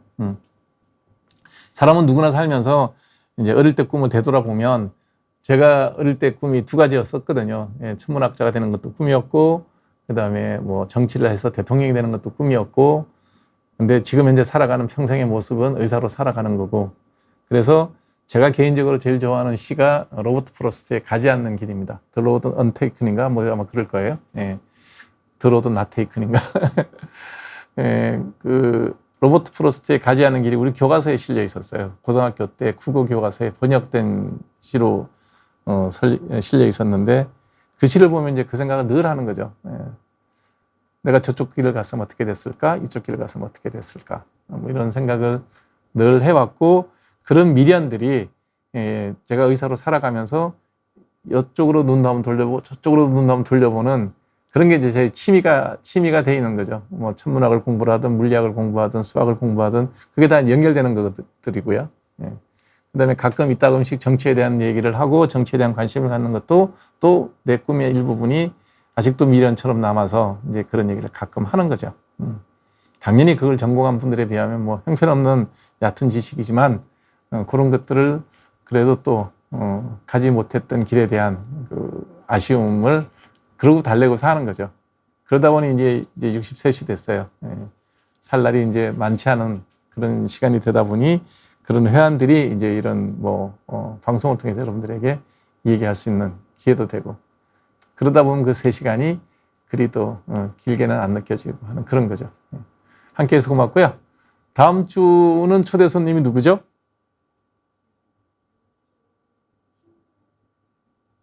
누구예요? 아, 네. 다음번에는 성형외과 제 후배, 예, 저기 청춘 뭐였죠, 그게? 예, 나왔던 신원장님 모시고, 나비성형외과의 신동 원장 모시고 여러분들과 함께, 우리 영역이죠. 네. 예, 유방성형에 대한 얘기를 우리 신동 원장이 전공했으니까 한번, 예, 얘기를 들어보도록 하겠습니다. 당연히 저는 성형에 대해서 유방성형은 무서운 수술이죠. 저한테는. 네. 예, 그런 얘기를, 아마 신동 원장하고 저하고는 입장이 조금 반대되는 데에서 성형에 대한 얘기를 여러분들과 하도록 할 거고요. 8월 27일에는 여기다가 노래방을 한번 좀 열어볼까 하는 생각입니다. 예. 여러분 잘 아실 거예요.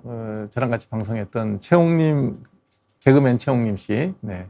저는 항상 그 최홍님 씨를 부를 때 뭐라고 하냐면 최프로라고 불러요. 왜냐하면 저는 우리 최영림 씨가 가수로도 활동하고 개그맨으로 활동하고 방송인으로도 활동하고 다 하지만 제일 부러운 게 골프 잘 치는 실제로 프로예요. 예.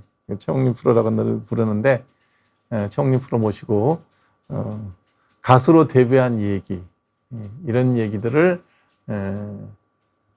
뒷얘기도 좀 듣고요. 그다음에 지금 앨범이 한 2번째 나왔을 거예요. 예. 그래서 그 앨범도 한번 또 얘기도 들어보고 요즘은 되게 바빠요. 공연도 많이 하고 방송도 여러분 많이 보셨을 거예요.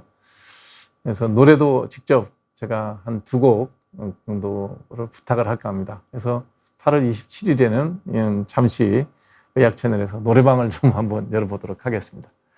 9월 3일에는 이지훈 변호사 모시고 조직 생활을 정말 잘할 수 있는 법. 그다음에 9월 12일은 이제 잠깐 비어 있고요. 9월 17일은 추석이라서 쉬겠습니다. 그리고 9월 24일은 지난번에 나왔던 임용환 박사님 모시고 다시 역사에 대한 얘기를 좀 더 해보겠습니다. 여기까지가 현재 이제 잡혀 있는 화요일 날 스케줄입니다. 다음 주에는 의학적인 얘기로만 가득 채워지게 되겠네요. 네. 8월 20일 날 또 다시 뵙도록 하겠습니다. 함께 해주셔서 고맙습니다. 편한 밤 되시기 바랍니다.